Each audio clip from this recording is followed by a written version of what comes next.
Welcome in, everybody. The Feast of Football Saturday on the On Texas Football channel. What a great Saturday it is in high school football, college football, and even the NFL. It's like the Texans are about to lose to the Chiefs at Arrowhead Stadium, but man, couldn't ask for much more as far as the pigskin, the championships, and the 12-team playoff is underway, the first ever 12-team playoff. And Jerry Hamilton, as we get our watch-along started and the conversation going about this one, let's hope the third game of the four this weekend is more compelling. Longhorn fans wouldn't be minded. It's not. Because the first two have been very one-sided, with Indiana getting hammered by Notre Dame last night, and obviously Penn State just demolishing SMU in the cold at Happy Valley. So Longhorns will be fine with that, but I'd like to see as a fan some better football than we've seen so far.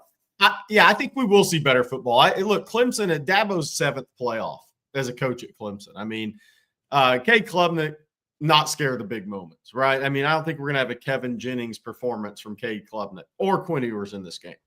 I think we're going to see better football in this game than we've sseen the first two, honestly. And that doesn't mean Penn State's not really good. Notre Dame's not a good team. I think Penn State, James Franklin probably has the best team he's had. But I do think we're going to see a better brand of football from both teams today. But I do think Texas is the better team. If both these teams play their best game, Texas wins. If they both play their B-plus game, Texas wins. If they both play their C-plus game, Texas wins. The only thing that can't happen for Texas, they can't play a C-plus game and Auburn plays an A game. Then they lose. But Texas is the better team. They just got to go execute and handle their business. But I think we're going to see higher level of football. I think there's better players on both sidelines in this game than there's been on both sidelines in the first two games. For sure. And yeah, they've got some dudes, obviously Clemson. I mean, not as deep at Texas, obviously, and that's kind of part of their fourth quarter problem. They don't finish games very well, but they start games really well. So the Longhorns need to counter that, have a good start of their own. Getting a lot of messages in saying hello. I saw one from Isla Mujeres, Mexico. That's one of my favorite places in the world. Also, Vancouver checking in. And it's time for the Longhorns to get after this. Obviously, Quinn Ewers will be under quite a spotlight today. This Longhorn offense in general. Let's get into that here in a minute. But, Jerry, your thoughts on the Indiana-SMU debate? Shouldn't have been in this whole conversation because it's going to be the conversation nationally coming out no matter what happens the rest of the weekend. Yeah, I know. I was never on board with either one of those teams. I'm on board. I know everybody's got an argument. I was on board with South Carolina because the way they played at the end of the season, then they beat Clemson at Clemson. And the second Clemson won the ACC, I don't care if South Carolina had lost to Alabama and Ole Miss early in the season. South Carolina should have been in that playoff. They beat Clemson 8 days before Clemson won the ACC at Clemson. South Carolina should have had one of those spots, probably SMU's spot. You'd had a better game today if it was Clemson. South Carolina was playing at Penn State. It just didn't make any sense to me. Look, and I get it. This is the first go-round. I didn't think the committee had this thing right. And I'm not saying I'm always right because none of us are in this world, but I don't think we put the 12 best teams in the playoff this year. I thought this is more a friend of mine who's been in the media a long time called it. This is more like the Maui Invitational than the college football playoff. I said, that's actually a really good way to put it in my estimation. Yeah. We didn't put the 12 best football teams in. Well, and I don't think that'll ever change because I do think they're going to keep the conference champion tie-ins to it. Which means there's always going to be 5 automatics, and you can't guarantee. But at the same time, we're talking about the 7 others. I don't think they got the best 7 others. That's pretty obvious and fair. Indiana hadn't beaten anybody. Indiana beat one team this year with a winning record. One, that was Michigan, and they struggled in that game. Everybody else they beat in their other 10 wins were 500 or below, and some of them way below. So didn't have to beat anybody. But, not a perfect system. Before we get into this game, I wanted to mention this. One of the things I like the idea of, and I heard that the Big Ten has floated this as a proposal, because I wasn't a big fan of watching championship games 2 weeks ago when the Texas-Georgia game really didn't mean anything, right? The Ohio State-Penn State game didn't – Oregon-Penn State didn't mean anything. What about the idea of getting rid of the conference title games and creating a play-in game there because Tony Petitti at the Big Ten has argued that there should be 3 guaranteed spots for the SEC, 3 for the Big Ten, and then 2 for the other 2 conferences. So under the play-in idea, like Texas would have been declared the regular season champion of the SEC. Georgia would have been 2, and they would have both been in already. Right. So the game in Atlanta would have been 3 playing 4. Yeah. 3 would have played 4 for a spot. Same in the Big Ten. Oregon and Penn State would have been in, and then Ohio State would have played Indiana for a spot. I think that might be a way to look at it looking forward because I think that makes those Saturday games more compelling. and they're for a spot, and a team can play their way in, like South Carolina. But obviously, that's another discussion to be had, because those are the two things I don't like. I don't think they got the best 7 teams. I don't know if there is a way to get that perfectly, but at the same time, I don't like. I mean, think about Georgia. Georgia beat Texas for a second time, but now their quarterback's hurt because they had to play in a game that they really didn't even need to play in to be where they are now. That they need to fix that too, in my opinion. Yeah, no, I agree. I think that's great points, and I totally agree with that. And if it's going to stay at 12, I mean, look, I think it needs to just go to 16, and let's just do this. By the way, Texas won the toss and deferred, from what I was just told in the building. I totally agree. I think we just need to get this to 16 and play it out with no conference championship games anymore. Everybody's like, money, money, money. I get it. Aren't we making enough money when we go to a 16-team playoff? Let's just go to 16 and play this thing out and kill the conference championship games. That's the other thing to do, in my estimation. Do we really need the 17th game for these teams? Isn't 16 games enough for these college guys to play in reality? Somebody in the stadium that played at Texas a long time ago sent this. They're worried about the sun going to the north today. Receivers looking back for the football. If we see any drops on either side going to the north, that could be the issue where the sun is during this game. We saw I just drove from the stadium to my house, and the sun is. It is a high sun. It is a bright sun. It was like right in my windshield. I was having a hard time seeing. So yes, there's not a cloud. I mean, it's perfect weather. If you're watching us on the watch along from wherever, Mexico, Canada, all over, it is beautiful in Austin. As you can see on the camera now, there's a light breeze, about 62, 63 degrees, but that sun could be a factor, as you said, punts and, catching balls. And it's a very high sun right now as we get this going. So Texas will defer. How do we see this matchup? Texas has the best defense in the tournament, arguably, along with Ohio State. This is going to be a big game on Cade Klubnik. I mean, he's got a lot on his shoulders, with Phil Mafah as their running back, but he's kind of banged up and kind of worn down at this point. They don't really have a backup running back. And then the receivers are talented but young, Jerry. Sophomore and 2 freshmen are really their best targets. I feel like Texas should be able to get their hands around this Clemson offense. Yeah, I think so. Look, to me, stopping run, number one. And I think that it's kind of the same for both teams. Maybe Clemson even more so than Texas. But I just don't think Mafah's healthy enough to have a big game against Texas, even if they miss a couple of fits. I just don't think the guy's healthy enough. But if Texas holds Mafah to 40 yards or less, Clemson offense has struggled when Mafah has been shut down or slowed down by teams. I mean, that's the 2 games that Clemson did not have 400 yards of offense in ACC play. Mafah had 17 carries, 17 yards against Pitt, 13-28 2 weeks ago against SMU. And Clemson only had 326 yards against SMU. Something to keep in mind there. So I think stopping the run with Mafah, if that happens, that puts a lot of pressure on the Clemson offensive line and pass pro. And I think their center guard is going to struggle today against Texas. Agreed. And it's a Garrett Riley offense, so we know it's kind of an old style Big 12. Spread veer, tempo will be a factor, and Cade Klubnik will get the ball first here in his hometown. And with the defer right there, Clemson receivers, at least going this direction, are going to be looking back into that sun on this opening drive for them when they try to look back. The sun is right behind Cade Klubnik right now, shining into the stadium. So playing in shadows right now on first down and a quick pass out. Anthony Hill is going to gobble that up with Phil Mafah on the catch right there. But we know they'll go fast, and Texas has to be ready for that. Clemson, a very good first quarter team. They're not a good fourth quarter team, Jerry. Yeah, no, I think the depth catches up with them defensively based on everything we've seen this year. Clemson's definitely going fast. They're going to try to get Texas linebackers in conflict. You can see this very early on. And there's a little waggle roll with a good throw there against the zone coverage for a first down, 13 yards. Yep, zone coverage, and there's Cade Klubnik on the move. He's very athletic, can really run. He's got almost 500 yards rushing, but he is very good throwing on the run too, as you just saw right there, and a good first down for Clemson. Yeah, I think, look, you want to come out and hit Texas with tempo on this first drive. I think that's really smart by Clemson. Just to see if you can get Texas on their heels on this first drive. Maybe if you can go down and get points against this Texas team on this first drive, and maybe put a little pressure on the Texas offense. That would be ideal for Clemson. Obviously, this far and away the latest game ever played at DKR in the month of December, as far as a Texas game. I mean, obviously, there have been high school games, but latest game on December the 21st here, as the Longhorns now get a stop from Jahdae Barron. He's got that Thorpe Award now in his pocket and makes a big play on first down to make it 2nd and 10. Our first quarter is brought to you by Grande Equipment. Sales and rentals, we'll tell you about them throughout the quarter. They'll be a part of our broadcast today and our live in-game watch here on the YouTube channel on Texas football. Thanks, everybody, for being there wherever you are. It's Aaron Hogan, Jerry Hamilton. Coach Bob Shipley will join us. Rod Babers will join us. Our normal cast as we get you ready for the first ever college football playoff game. Big second down now here for Clemson. Yeah, it's going to be a lot. Yeah, it's going to be a lot of RPO with Cade Klubnik. Texas brought the extra blitzer there at linebacker. It looked like it was Anthony Hill on the blitz there. They brought the 5th guy. Good stop by Gilbo, setting up the 3rd and 2 on the Clemson 48. And I think they will just ran the ball for what looks like a first down, but we'll let the play catch up with us. Yeah.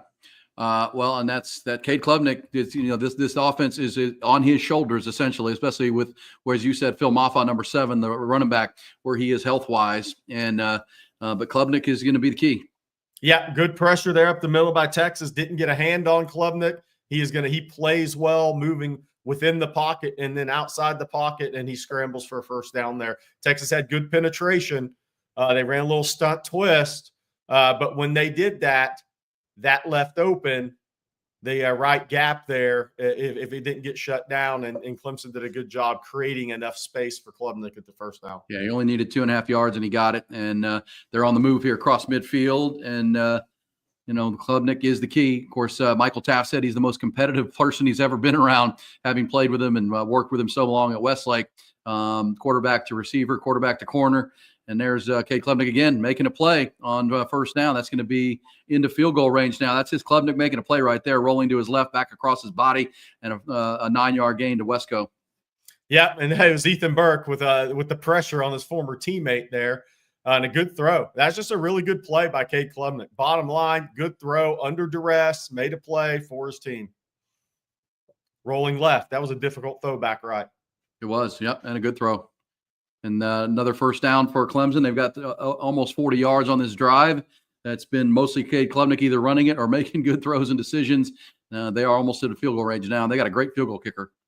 Yes, they do. A freshman that was arguably the best high school kicker in the country last year. Texas does a good job there on the run against the counter. I think they pulled guard and tight end on that play. And I still think Clemson's going to have a tough time running this football with Mafah long-term in this game, but they're getting enough tempo right now. I think they have Texas a little on their heels. Texas is rushing the communication on this drive. So Clemson is doing a good job getting Texas a little on their heels on this first possession. Yeah, they're moving the ball. This is that offense we saw that Garrett Riley ran at TCU when they went to the national championship game. It's very similar to that. When put Max Duggan in the Cade Klubnik shoes, and that's really what it is. And there's a nice run, 7 yards up the middle, and be a short second down now as Clemson is moving the football. Hey, Jerry, the kid Wesco just caught that pass. He's a Texan, right? Isn't he Midlothian? Yes, he is. He is from Midlothian. Texas wanted Wesco out of high school. He just never really gave them the time of day. It came down to Oklahoma, whereas at the time, I believe his sister was playing soccer. She's since transferred in Clemson, but he committed to Clemson early, and nobody else really had much of a shot other than Oklahoma. Great first drive for Clemson. They're using that script, and the script is working right now. Cade Klubnik is executing at a high level. There's another first down. That is now 4 first downs on this drive, all with either Klubnik throwing it for first down or running for a first down. And they're inside the high, what do you call it, the high Quinn zone this time? High red zone? High Quinn zone when Texas has the ball. It's the high red zone anytime else. By the way, somebody's asking about the ads. That's YouTube on the ads. Okay. Hey, what about the crowd? I mean, I know you had somebody text. It looks like a pretty full crowd. I mean, packed house. The students weren't out like they normally are over where we do our pregame show on the radio, but it looks like it's pretty full right now. Yeah, no, I think it filled up late because this morning when I got there, it was really kind of dead for what it normally is for a Texas football game early in the morning with a mid-afternoon start. I mean, I was a little concerned. I'll be real. But it looks like it filled up late. Even when I left the stadium about 1:15. I guess I left. It's still, I was still concerned with what this crowd would look like. And obviously Westlake and Vandergrift are playing for state championships. The students are out. There's some things working against Texas having a packed house, but it does look like people showed up late. And maybe Texas, I mean, it'll be announced as a sellout. It's obviously not a sellout as far as butts in the seats, but maybe it's going to get up there close to 97, 98,000. Yeah, and the students obviously are out, school's out, head home, go on vacations. And that's the other thing about this schedule, the new playoff. A lot of people have holiday, vacations booked that they booked months ago. Yeah. To go out of town and snow skiing. Kids get out for school, you hit the plane and go snow skiing if you live in Texas, right? I mean, make your Christmas trip or wherever, going back to wherever, and that's just what they're going to have to work through. But I do love the home game. By the way, congratulations to Smithson Valley. They are the 5A Division I state champions. Won that early game up in Arlington. So Smithson Valley, I guess you could put that on Central Texas as a state champion. Oh, yeah. And Larry Hill, congrats to Larry Hill, Aaron, because he's one of the longest tenured coaches that hadn't won the state championship. Yeah. So congrats to him, man. I mean, as a son of a coach, my dad coached 38 years. He got one. They're hard to win. Scott Surratt is not a normal human being. And Larry Hill's coached a long time. So congrats to him on finally getting that state title. I love to see those guys. I don't like to see anybody coach 40 years of high school ball and never get one. Yep. And that's awesome. Get the right team and put it all together. And Smithson Valley, and that can be, you can win the trifecta here today of Central Texas high school programs, obviously with Vandergrift and Westlake. Vandergrift just starting out playing South Lake Carroll, coached by Riley Dodge, the son, of course, of the legendary Todd Dodge, who we talked to him on the radio this week, Jerry. He's got a lot going on here. Yeah. He's trying to keep an eye on this game while he's watching his son coach, and his the guy who took over him at Westlake, Tony Salazar, will be coaching tonight in that state championship game against North Crowley. How surprised were you to see North Crowley upset Duncanville? I know they have a lot of speed, but that was kind of came out of nowhere for a lot of people. Now, after they got stomped, a mud hole stomped at them last year by Duncanville, when I went to North Crowley this year, and they were very motivated. That was a locked-in team in August. And there aren't many teams I walk away from and say, okay, these guys are really hyper-focused early. North Crowley's been on a mission. Now, the mission was to win a state championship, is to win a state championship. If you're Ray Gates, you hope your team didn't the mission really wasn't to get Duncanville, because they have a game left now against Westlake for the state title. And I don't think it is, but there's always that emotion you worry about. And Tony's out, Salazar, Ray Gates, two of the best defensive minds in Texas high school football, and now elevated themselves to head coaches. And North Crowley will have to execute at a high level. They have a talent advantage now, but Salazar is going to force them to execute at a high level. All right, here it is. No early jitters for Cade Klubnik coming back to his hometown. He's been really good so far. There's a nice corner blitz. They called the right thing right there, PK, with coming out of the timeout, Jalen Gilbo out of the nickel blitz, and was able to force a sack, and the Longhorns are in business here at 2nd and 11. That almost was offsides. I know. I mean, that was really, really well timed, because I thought they were going to throw the flag on that. Yeah, he obviously a hard count, and then he got him. But Gilbo made it happen right there. So the Longhorns haven't really faced a 3rd and long, and see if they can get them to one here. 2nd and 11. You'd like to at least force a field goal here from the young guy, but Klubnik has made these plays so far. Texas brings a 4-man, and pretty much Cade Klubnik was going to run that. He saw the 4-man with the penetration, so semi-QB draw. Not sure it was a straight quarterback draw, but Cade Klubnik, he read the 4 guys blitz and the 7 guys dropping, and he took what the defense gave him and used his feet instead of forcing a football. Ryan Nelson says need to force a 4th down. Big 3rd down, the first of this drive, really. It's so far gone for over 50 yards and picked up 4 or 5 first downs so far. Big 3rd and 7, Longhorns can force a field goal. It's like there's pressure coming here. They ran a crosser wide open to Antonio Williams. Just ran a crosser. Man got caught up in kind of the rub screen, and it's touchdown Clemson. Yeah, that was the sophomore Antonio Williams, and you said it. The Longhorns brought pressure. They caught him in man coverage, little rub route, and clear to the pylon that time. 22 yards. Impressive first opening drive by Clemson. We said they're a really good first quarter team, and so far that's to script. 12-play, 75-yard drive. They picked up 5 first downs, and they take the early lead over Texas.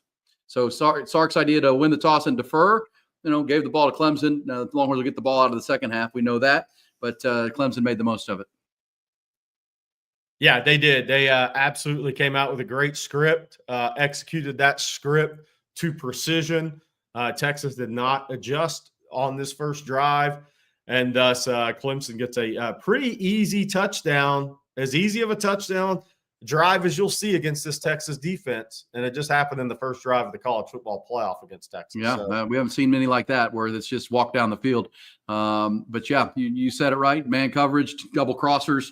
It looks like Manny Muhammad got picked off, and no one there to get him. Well-designed play by Garrett Riley right there. So there you go. Early game, early start. Halfway through the first quarter, Clemson leads it 7-0. Longhorns will get the ball for the first time. Safe to say Quinn Ewers and this Texas offense needs a response. And, we talked all week, Jerry, about the Sark script, right? We kind of thought doing this last 2 weeks ago with Georgia that, as good as they moved the football on the scripted plays and against Georgia in the SEC title game, to only have 6 points at halftime was, not going to be good. And they've got to take advantage of these scripted opportunities, go put the ball in the end zone and score some points here early. But so far, Clemson did exactly what Texas needs to do now. Yeah, and look, it puts a little pressure. This is the ideal start for Clemson. It puts pressure on the Texas offense. They couldn't have asked for a better start than this for the Clemson defense. Is, you know what, now there's pressure on the Texas offense. And if you're Dabo, you love the way this first drive went. Long way to go in this game. The chat's hilarious. So you guys always make me laugh. Yeah, great start for the Texas offense and the Clemson offense. And now the Texas offense has pressure on it right out of the gate to come up and have a drive, keep the Texas defense off the field, give PK and Nansen time to adjust, talk to those guys, look at the pads, the iPads, whatnot, right? And kind of get a plan for the second drive against Clemson. But the Texas offense needs to come back and respond now. I'm not saying they got to go score a touchdown, but they got to possess the football. They got to drive it. They got to try to at least get a field goal and some points here. The worst thing they can do is go 3 and out right here. They got to get off to a good start offensively. Well, because you have the home field advantage, right? And you want to use that crowd, get this crowd involved and behind you. And obviously Clemson just took that away from you here with a 75-yard drive to start the game. And we kind of knew that about Cade Klubnik. I mean, he's not going to flinch. He's not going to, he's going to come in and make plays. And, Texas will have to do a better job because really that was all Klubnik. I mean, Maffa had 9 yards on 2 carries, but that was Klubnik moving in the pocket to his right, to his left, scrambling, running. I mean, that's everything as advertised. They're going to have a better plan than that on Cade Klubnik the rest of the way. Yeah, no doubt. And look, the thing to watch with games as games move along is when your defensive line has an advantage over the offensive line. The first scripts, the first couple of drives, the first quarter even, it's easy to play to a stalemate. But as the game moves along, does your defensive front, does your ability to really get after the quarterback, does that offensive line, does it take them a split second longer to react to that as the game moves along and their legs get a little more heavy? That's kind of the things I watch with games where the defensive line has an advantage over the offensive line. So we'll see at what point in this game that Texas advantage becomes a real one. But when they do get to Klubnik, they have to have some lane discipline against him too. It's not just free blitzes in this game. You got to have some lane discipline. I think that's what makes it a little tougher in this game for the Texas pass rushers because they have to go after Cade Klubnik. They have to beat the man in front of him, but they also have to do it with discipline. Yeah, and they also need to get this run game going. Obviously, for Texas is going to be a big key. They just need some consistency and a confidence offensively. If you go back to the Georgia game for 4 quarters and overtime and the second half of the A&M game, it's 6 quarters of kind of inconsistent, frustrating offensive football for Texas. They'd like to get that back going the other way, like the Florida game and the end of the Arkansas game. And we'll see. There's Trey Wisner with 6 yards off the first handoff. That's a good thing to see. We didn't see many of those runs against Georgia 2 weeks ago. No, and that's going to be the difference. I think Texas can run the football against this Clemson team. Other teams have. And I think Texas, the running backs, here you go. I think the running backs, I think Jaden Blue could have a big game out of the backfield today. I think you could see a return of Jaden Blue on the perimeter because this is not the Georgia front seven. They have good players, but it's a difference in speed and talent at linebacker position. And they also going pretty quick here, tempo. Trey Wisner, those are 2 runs, by the way, if you're keeping score at home. Both of those go as run. Well, actually, one of them. First one was a run. Second one was going to be ruled a pass. And so Wisner, the first 2 touches, and the Longhorns have a first down. Now, it's nice motion play there on this by Gunnar Helm, kind of get a little fake motion there, drag across the middle, working the Clemson linebackers. I think that's what you're going to see Texas do with the running backs and the tight end is work those Texas backers. Quinn's got to read it if they bring the backer on the blitz. But if they do, I think these running backs and tight ends can have a big day against Clemson. Ryan Wingo's first catch of the game. And we kind of wondered with Isaiah Bond, if you're just tuning in, ruled out of this game, not going to play. That ankle injury could be a big opportunity for Ryan Wingo. Outside, we already know Matthew Golden, DeAndre Moore, Gunnar Helm, but this guy could really become a factor in this game. Yeah, no doubt about it. I think not only does he have the ability to win with speed, he has the ability to win after the catch against Clemson. I think Clemson may struggle in space to tackle the Texas wideouts. We'll see. So far, so good for the Texas drive. Clipkin pretty good here. There it is. There's the first sack of the game, and it was DJ Campbell in the right guard spot getting power bull rushed, and Quinn didn't get out of the pocket. Yeah, I want to watch this from the end zone view, but Quinn, I mean, you got to get the ball out of your hand in this game. But good pass rush in the interior by Clemson. Yeah, that ball's got to come out right there, but he didn't like what he saw, and so it looked like he was trying to flush out the right side, but the rush got there too quick for him. Another pass here on second down, and it's going to be Wingo. There you go. You just said it, Jerry. Tackling these receivers in space is going to be tough for them. Wingo picks up 10. It'll be 3rd and 10 now. Yeah, again, Wingo. I think the Texas wideouts in space can make some plays in this ball game. Again, that was good pressure though. Quinn barely had a route to get that ball out, a way to get that ball out. So Texas offensive line, Clemson's going to bring the heat, and Texas offensive line's have to do a little better job of picking up. Here comes a big 3rd down for Texas. You wonder if it's 2-down territory. Probably is from this part of the field. And there goes Trey Wisner. Look out. Got the corner, and he is going to get shoved out of bounds by the cornerback, and Longhorns are in business. High Quinn zone here, Jerry. They're at the 12-yard line now. How about a 3rd down run play, which tells me they were going to go for it on 4th, Jerry?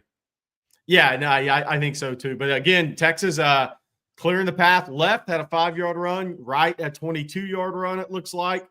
So I really like what I'm seeing from the Texas offensive line in the run game. And look, Trey Wisner, one of my thoughts was he'd have a 100-yard game today. And there's Peter Woods, one of the top young defensive linemen in the country, making that stop. But I think Trey Wisner can have a big day against Clemson today.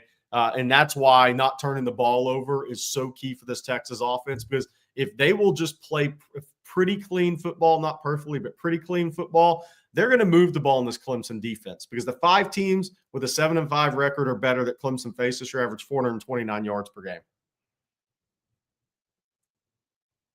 And we said they're pretty talented at the top of the depth chart, but they're not talented. They're not deep. They go big drop off into the 2nd and 3rd team for Clemson. And there's Gunnar Helm with his 2nd catch, approaching a 1st down. It's going to be 3rd and short. This is where people have talked all week, Jerry, about the Arch Manning package, maybe to rev up their run game in this part of the field where it gets compressed and it's harder to throw it. You got to be able to run it. But so far, Texas has run it with their traditional run game. Yeah, so we're gonna 3rd and 2. This is where Sark wants to move the football in the run game, move hats on hats, and there's Arch at quarterback in the red zone. Yep, Arch in the game. We kind of thought this could happen into the high red. 1 yard, going to be guys. Sark's probably going to go for this on 4th and 1. Yeah, that was a good play by the freshman linebacker. 47 is another really talented freshman, Jerry. Isn't he out of the state of Georgia that went to Clemson, yeah. Big-time linebacker process. Yeah, Sammy Brown, really good player, 5-star prospect coming out of the state of Georgia, and had a really good freshman year. He can really run. I think he was a 10-7 100-meter kid early.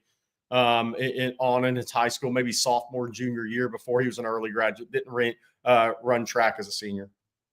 Jarrett Gibson in at the fullback, and they're going to go to the up back, and there it is. There's the power of Jarrett Gibson all the way down. Big fourth down conversion, going to the freshman out of the IMG Academy in the up back position, and right through the middle. Nice blocking up front. Longhorns running the ball in this drive. You've got 4 carries for Wisner. Gibson, Blue have a carry, and just the 1 sack is the only negative play of the drive. Other than that, it's been all positive for Texas. Yeah, no doubt. And look, Clemson's the worst rush defense of any team that was in the college football playoff, giving up about 150 a game. Texas running the football. Here you go. A nice patient run by Trey Wisner for a touchdown.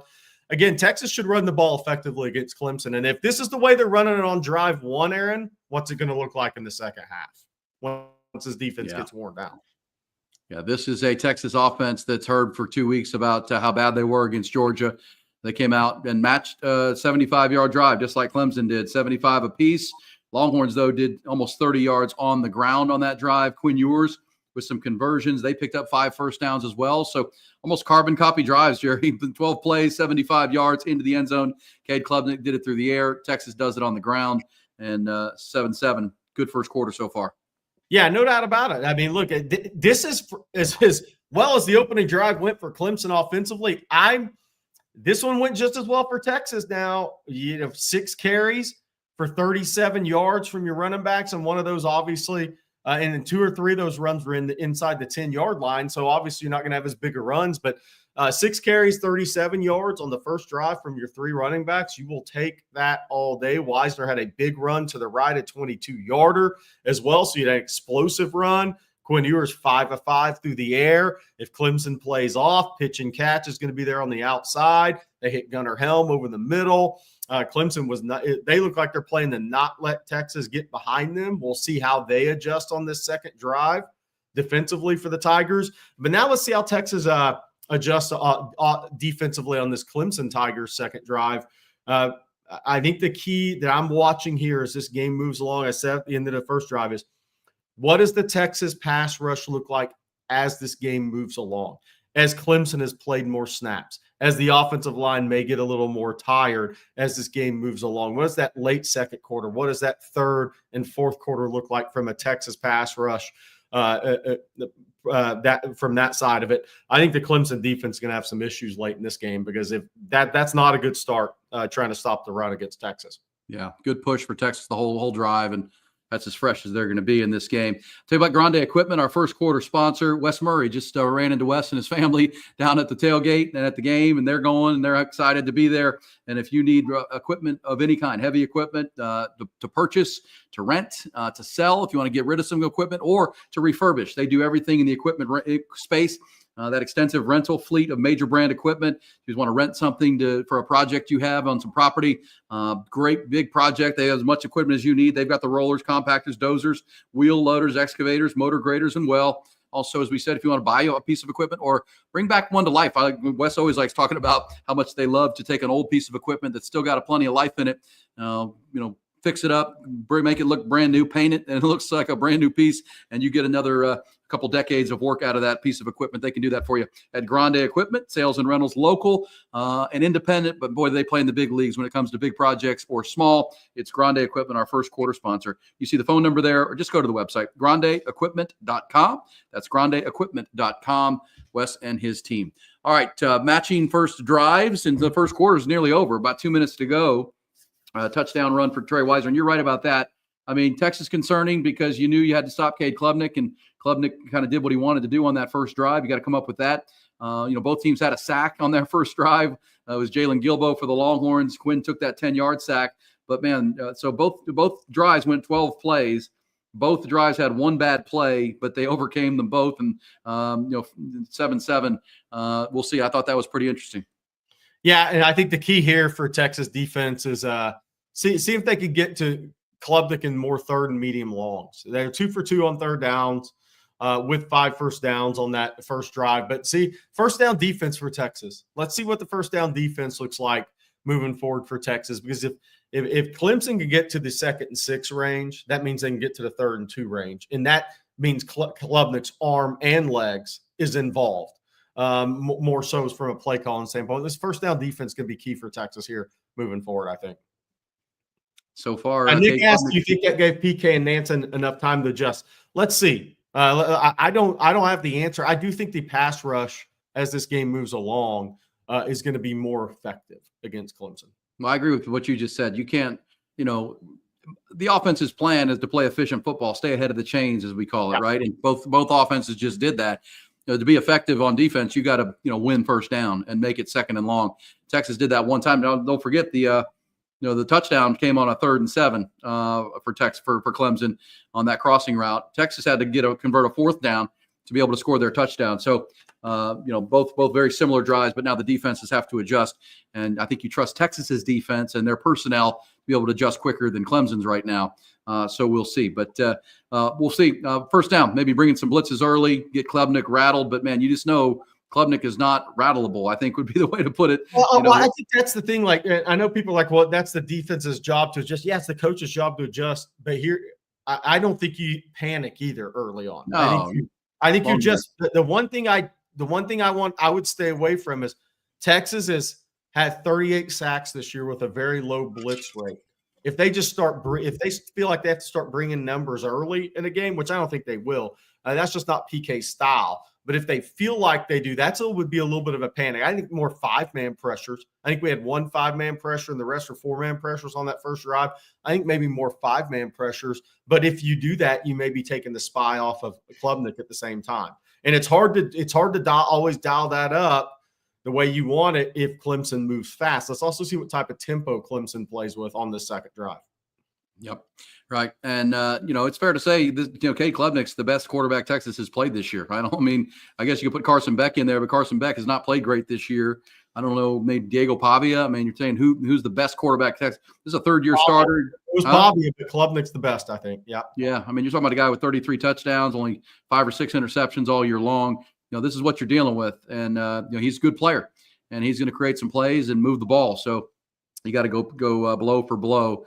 I know the Texas fans, and we are here on the On Texas Watch Along, are used to just Texas defense stoning drives and dominating drives. This one might come a little tougher today with the over-under in Vegas for Clemson total points is 19.5. So that's kind of the number they're looking at. Texas allows about 12 and a half a game. I think it meets somewhere in between there, but obviously Clemson's already got 7 on the board. But that's about the average that Texas allows in a game, Jerry, is 1 touchdown drive. Clemson's already gotten theirs. Yeah, they have. And look, I had 34-20 going in this game, but Clemson, that's a little easier than I expected on the opening drive, okay? So let's see how this Texas defense adjusts to Klubnik as a playmaker as well, because I do think he is the best playmaker with his arm that Texas has faced on the move this year. So it's a different look for this secondary than they faced this season because he's just a better player, especially better thrower going right or left. So let's see how the Texas defensive backs adjust to that. Yeah, a ton of experience for both teams at quarterback in this game. A lot of games started, 30-plus for each there of them. There it is. Barron Sorrell. There you go. Look, there's your first down win. Now it's 2nd and 15. Look, this Clemson offensive line is going to struggle with Texas pass rush as this game moves along. So if they can get the pressure from the ends and the interior plays with discipline and doesn't give Klubnik lanes to step up into and run, I think Texas is going to get multiple sacks off the edge in this game. I think Colin Simmons could have a big game as this one moves along. Yeah, agreed. That's what we just talked about, winning first down, now 2nd and 15, and Texas has a chance maybe get off the field here or force something. This is when they typically dial up pressures and can force turnovers. Yeah, good job there. Kept Klubnik contained, didn't give him a pocket to step into. He had to go to his third progression, which was a check down in the flat to the boundary side, and a good tackle there by Michael Taft, forcing 3rd and 14. Well, and for the viewers talking about adjustments, I think we've already seen a couple drop the zone a little deeper, contain Cade Klubnik, not let him get out of the pocket.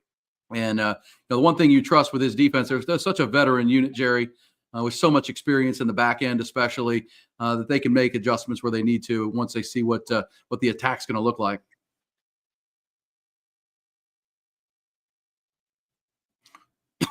Really good screen call by Clemson here. Really good screen call. Looks like it's going to be 4th and half a yard from the 34.5-yard line. So big decision here for Dabo early in this game. Yeah, Phil Moffa out of the backfield, got it going. That guy can get going motoring pretty quick when he gets his feet. He's not real sudden like that, but he can. He's got some pretty good top end speed. Number 7. Yeah, 4th and half a yard. Great screen call though. Really good job by Garrett Riley. The Texas defense was getting upfield with that pressure. You knew it was coming. So 4th and half a yard here coming up for Dabo, and we're going to end. Looks like it's going to maybe take us to the end of the quarter. The clocks are right in sync, so I don't think they have to run a play here. They will not. Try to draw off sides and then go think about it here. End of our first quarter. Brought to you by Grande Equipment, Sales and Rentals. Wes Murray and his team, great. You won't find better people to work with for any type of equipment or project you need for equipment for a project you have. Nobody better than Grande Equipment, our first quarter sponsor. First quarter in the books, very even. Both teams went on 12-play touchdown drives. Both quarterbacks playing very efficient football. Texas running the ball a little better so far, but we come back from the quarter break. There's going to be a big 4th down decision. What do you think Dabo does here? Coach Shipley's here. What would Coach Shipley do here? I mean, this is a big play. It's a big play call for Dabo here, because if you go for it and don't get it, you lose the momentum you have. Well, if I'm in a situation, I punt it, because the running back situation is so fragile right now. If you're going to ask a guy with the hurt shoulder to go in and lower the shoulder, if that's how you do it. Now, they may fake to him and run the quarterback counter or quarterback lead or something like that, which I would expect to see before I would see them hand off the ball to a quarterback with a gimpy shoulder. Yep. Or, you could do a little bootleg and, throw a short pass. But if I'm Dabo, the one thing I don't like about what I saw the first drive defensively, Coach, is Texas ran the ball at Clemson. And that wasn't supposed to happen until the Clemson defense started getting a little tired. Yeah. That happened on the first drive has to be worrisome for Dabo. Yeah, there's no doubt it does. And it's one of the things that we talked about all week on almost every podcast that we had was the ability of Texas to run the ball being one of the keys to this game. Yeah. And on the other side of things, Clemson, I don't know that they have the ability to run the ball outside of Klubnik with any kind of consistency. So we've seen, at least in the first quarter, their plan is to throw the ball probably as much as they can, or use Klubnik on draws and quarterback counters and things like that. We'll see. Would you call this a riverboat gambler move, Jerry, if they go for this? I'm assuming if you're Dabo coming in as an almost 2-touchdown underdog, you're playing to win here. You're playing to give an opportunity. So we want to keep the ball. But at the same time, that can blow up in your face real quick. This Texas defense has been great in short yardage situations. I think because it's half a yard, that if it was a full yard and a quarter, it's a different call. Half a yard, at worst, they're going to try to draw them off. At worst. Yeah, good point. I mean, half a yard is in this game as a 2-touchdown dog. To your point, Aaron, knowing that your defense is probably going to struggle with the Texas offense, it's hard to not go for it. So I'm normally the more conservative guy, but in this situation, you're a 13-point, half-point dog in this game. Your first series defensively, the one thing you didn't want to happen, you didn't stop the run against a team that struggled to run it against Georgia, but is better than that. It's only Georgia that's really stuffed the Texas run. It's a tough call for Dabo. Since it's half a yard, I think he may go. Yeah, I think that's a big call here in this game early, because it's one of those you don't get it, you really will kick yourself if you're Dabo Swinney to give the ball on a short field to the Longhorns. But the fact, Coach, that if you were to convert this, you'd have, wow, they're punting it. Oh, they're going to punt it. Yeah. This is a guy that's been in 7 playoffs. He trusts his defense a little more than I would. That was an interesting stat that they just pulled up on the TV, that's only the second opening drive touchdown against the Longhorns all season. Yeah. Oh, yeah. We were talking about a coach in real time. We don't see many of those this whole season. The team just kind of walked down the field against this Longhorn defense, and they did it kind of easily. I'm assuming, PK had some words on the sidelines to and he pretty much shanked the punt. It's a 30-yard punt, so that didn't work out well.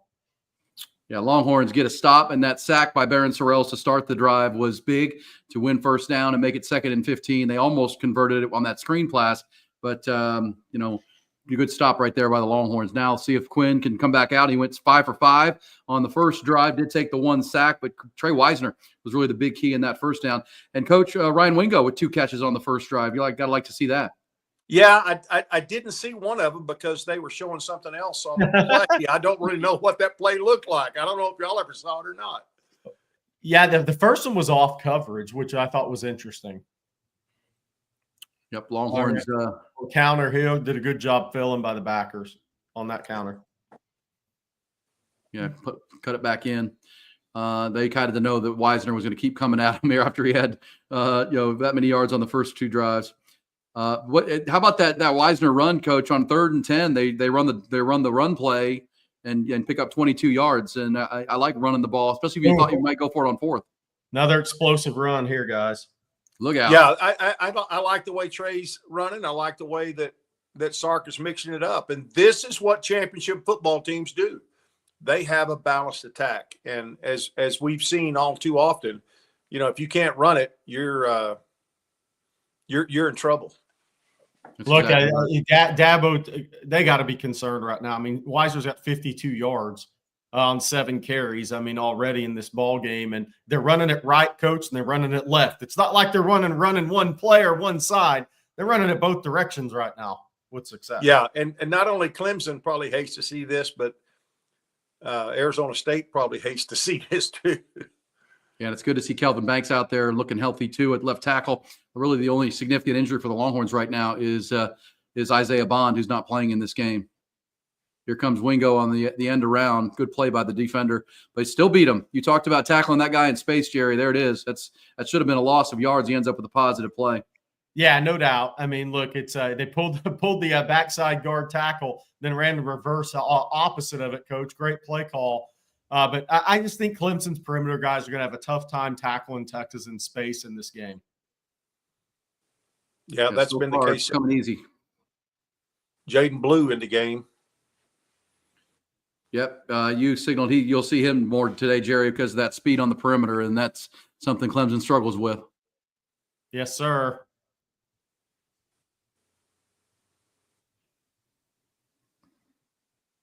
Oh boy. Look, Coach, that's pretty simple. And then that's pretty simple. And then Clemson, that is not – look, this is what we talk about. There's one team in Georgia that has linebackers that are on another level from everybody else in college football. That play doesn't go but for 4 yards. That's 4 yards exactly against right. Georgia. Clemson's linebackers are good players, but there's a huge drop-off from Georgia. Yeah, that is 2 touchdown drives or 2 drives, 2 touchdowns for Texas. 140 total yards. They're averaging 8.2 yards per play right now. Trey Wisner at 50 yards. Jaden Blue just went 38 for the score. So, Sark emphasized we got to get back to running the football. And it's one of those numbers we looked at a lot, guys, during the week because of the Quinn Ewers conversation. But, 7 times Quinn has, lost games in his career at Texas when he started and finished the game. And in 5 of those 7 games, guys, they've rushed for under 3.5 yards per carry, right? It tells you, Coach, if you rush for 4 yards or more with Quinn as your quarterback, you pretty much win the game, because when you can run the ball, you stay out of long down and distance, you stay out of turnovers. And that really is a pretty big number for Quinn to have 7 losses. And, 5 of those, they couldn't run the football. The only 2 that he lost where they ran the ball was last year's Washington game where they had the turnovers in the 3rd quarter from the running backs. And then the Oklahoma State game. Way back in Stillwater 2 years ago. Yeah. Oh, yeah. The loss where they were able to run the ball. When they can run the ball, they're really hard to beat. Yeah. And by the way, that was just an outside zone. Cam Williams and Juan Davis got their blocks, and Blue got to the edge and outran an angle, and that was that. I mean, Matthew Golden didn't even have to get much of a block. He just had to get a hand on somebody. But Juan Davis and Cam Williams got their blocks on the outside zone, and Clemson just did not have the speed to close the angle on Jaden Blue. Kind of feels like on the Clemson sidelines, Coach, you get in these games sometimes, Kay Klubnik may have to get in the shootout here if they're going to be able to hang around in this game for what we're watching the line of scrimmage move one direction so far for Texas. They're going to have to score some points at Clemson. Well, and that plays well into our hand with our defensive NASCAR package. Yeah. Because we're typically very successful with the NASCAR package. And, they get down again. They get down another touchdown. They just do not have the running game just to keep pace with Texas's offense. So yeah, they're going to have to start. If Texas scores on this drive, then Clemson is going to have. I mean, we'll maybe NASCAR defense 80% of the rest of the game. Yeah, it's a good call, Coach. By the way, so rushing yards for Texas. Texas running backs have carried it 10 times for 95. That's about as bad of a start as Clemson could have seen coming. And then Wingo with the 7-yard reverse. So that gets you up to 102 yards on 11 carries. Quinn took the 10-yard sack. So 11 touches for 102 in the run game. 13 minutes left in the half, guys. I think any of us would have taken that before this open kickoff. Yeah, the only person that wouldn't have is Dabo Swinney, because that's not good. That's not good. They had all week to prep for that, and they have not stopped it yet. And that's just hat on a hat football and really good running backs getting open holes, because Jaden Blue is pretty much untouched on that play. Yeah, it's 9.5 a carry good. Yes, it is. Yeah, I'm sorry. Good. Is that good? I wasn't sure about that. We'll take it back. Coach, the other thing I said midway through the first quarter, I mean, because our chats are hilarious. By the way, I love all you guys. I think the Texas pass rush, as this game moves along, is going to be a real issue for the Clemson offensive line. And sometimes that doesn't show up on your first defensive drive or even your second defensive drive. It starts showing up late in the first half, third quarter, and fourth quarter. But you're already starting to see a little bit of that on the second Clemson offensive series. I think and that was a great screen call, by the way, on that 3rd and 14. They almost got it. But this Texas pass rush, I think, may take over this game as it moves along. Yeah, I agree. Well, and that's really where Texas had significant advantages. I think they're better skill players, but at the same time, the lines of scrimmage definitely advantage Texas both ways, offense and defensive line, against this Clemson group. And 14-7 Texas into the second quarter. Grande Equipment bring you the second quarter as well. We appreciate Wes and his team. And, we'll see. Texas defense made some adjustments after the first drive. What'd you see different, if anything, Coach, between the first drive and the second drive defensively? The sack by Barron Sorrells was big. Did you see anything schematically? No, I just feel like we tightened up our coverage, and I wasn't watching it close enough to know if we went, with the dime package and, but whatever we did on that second drive certainly slowed down the offense at Clemson momentum that Clemson offense had that first drive. Yeah, Jerry, you pointed it out too. They really need to keep Cade Klubnik in the pocket. Yeah, so you got to blitz. You got to blitz from the edge position. Well, there's a gaping, gutted run. Jeez, that's not what you wanted to expect. We hadn't given up one of those all year. That's Adam Randall, a third-string wideout that was taking reps at running back, who outgrew the wide receiver position. Boy, that's not what you want to see. Bill Norton got out of his gap and gave up a big one. And they got to LaFau at the linebacker level and got a block. And yeah, that's how thin they are at running back, is they're moving receivers. But that's a big receiver right there. Well, that was on their offensive line. They did a great job. Again, I think we're pretty much in a dime package here, Coach, as well. 4 down linemen and 1 backer, I think. On that. Yeah. Make them beat you running the ball. If they're going to have any success, take away what they're doing best. It's always good to beat a Coach Riley. That's right. Yeah, nice move there. Nice blocking. And I don't know if Texas maybe was fooled seeing a receiver in there as a running back, but as you said, Jerry, he's been taking reps because they're so thin at that position. And they came back with a counter. And Adam Randall probably broke a tackle that Maffa with one shoulder couldn't break in the backfield of this game. So we may see a lot of Adam Randall in this game. I wonder if Maffa got banged up a little bit.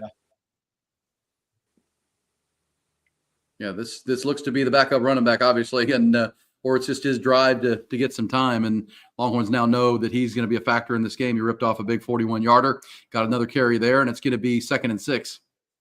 Oh, boy, there we go. A little Westlake on Westlake violence. Yeah. Oh, there it is. Chaparrals. Ethan.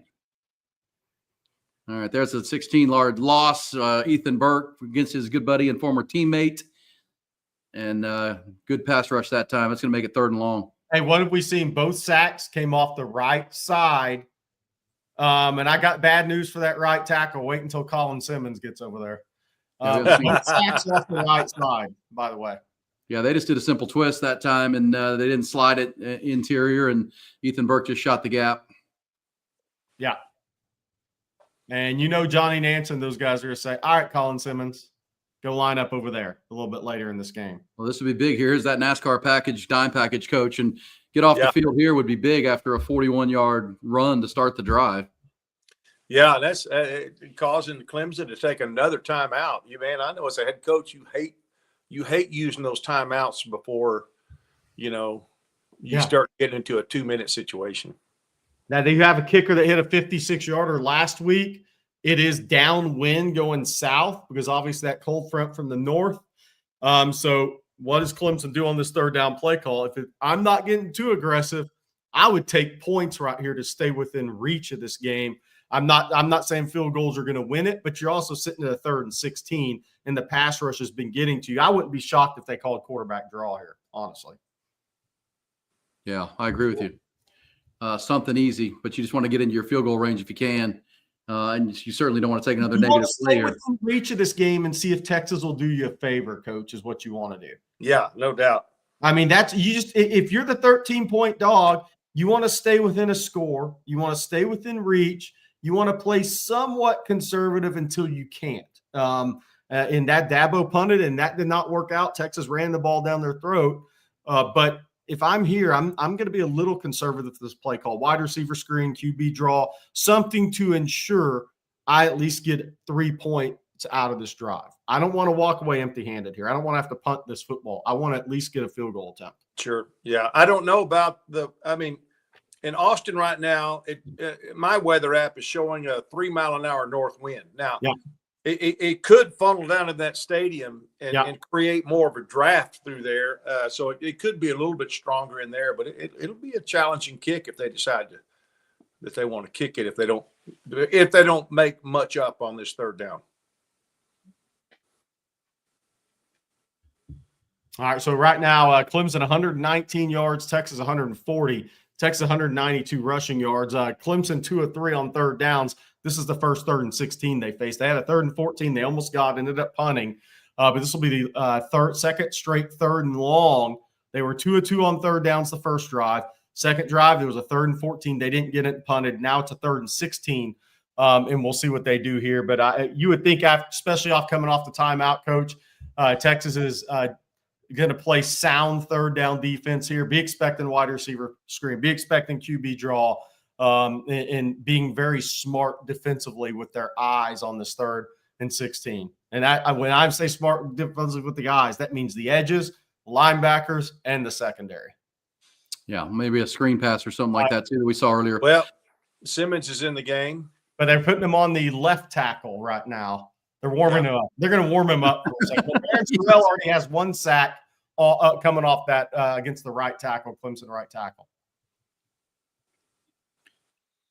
All right, big third down here, 3rd and 16, and Texas can get off the field after a 40-plus yard burst to start the drive. Texas can get a punt forced here if they can force an incompletion. Obviously, you see the field goal line on your television screen. That's where Clemson's trying to get to at least. Good coverage there. Jahdae Barron once again. Jade's had tremendous coverage the 2 times he's been tested today, and that's going to force a punt by Clemson. Yeah, great job by the Texas defense. They gave up one of those rare explosive plays, which are the best in the country at preventing, but they still got off the field because they had a big Ethan Burke sack and get off the field right there. Klubnik's smart. Didn't try to force a football. Didn't try to take a chance. He threw a ball to a tight window, but it was a good throw, just good coverage by Jahdae Barron. Klubnik's not a guy that makes a lot of silly mistakes at this point in his career, and that was a smart play by Cade Klubnik. It was. So the punt, and of course the fearless Silas Bolden is in the back end. There's a penalty down. Looks like an illegal shift. Are you making him repunt it, or are you taking that? Or they put that at the end of the where he caught it 5 yards further? No, I think you'd have to repunt that. I would decline that and just start running the ball downhill. Yes, I would too. Get your running backs back on the field. Your line wants to go plow somebody. All right, quick update. It's end of the first quarter up in Arlington. South Lake Carroll and Vandergrift 7-7. In this feast of football, the Ravens lead the Steelers 7-0, but the Steelers are about to tie the game. So we'll keep you posted. A lot of cool football happening in real time, high school, college, and pro. Longhorns up 14-7 here at DKR. Ball on the 18-yard line, third offensive possession. 2 offensive possessions, 140 yards, 2 touchdowns. See if Texas will continue. I think, look, we'll start mixing the pass a little bit more early in this drive to set up the run. Let's see. Hey, if it ain't broke, don't fix it. Just let it run, man. Well, look, right there, I mean, that's off coverage again. That's pitch and catch, coach. I mean, we can go have one earlier on the left side, first quarter, Bolden on the left side, second quarter. Look, these you got it. You're going to throw these. These are pitch and catch. These are not putting the ball in harm's way right now. Yeah, put you in a nice second short. Kind of seems like Texas offense likes seeing someone not Georgia. You know what I mean? That Georgia team's so good on defense, and it's, Notre Dame's going to learn that next week. Yeah, they are. No doubt. All right, there's a first down, Jaden Blue, and every time you see Jaden Blue get the ball, guys, it's just like hold on to that ball. Yeah, that's no doubt. Good for That's him. the only thing that's slowing Texas down right now is putting the ball on the ground. It's an immediate first down, and the Longhorns now over 150 yards of offense on their third drive. Both have ended up in the end zone.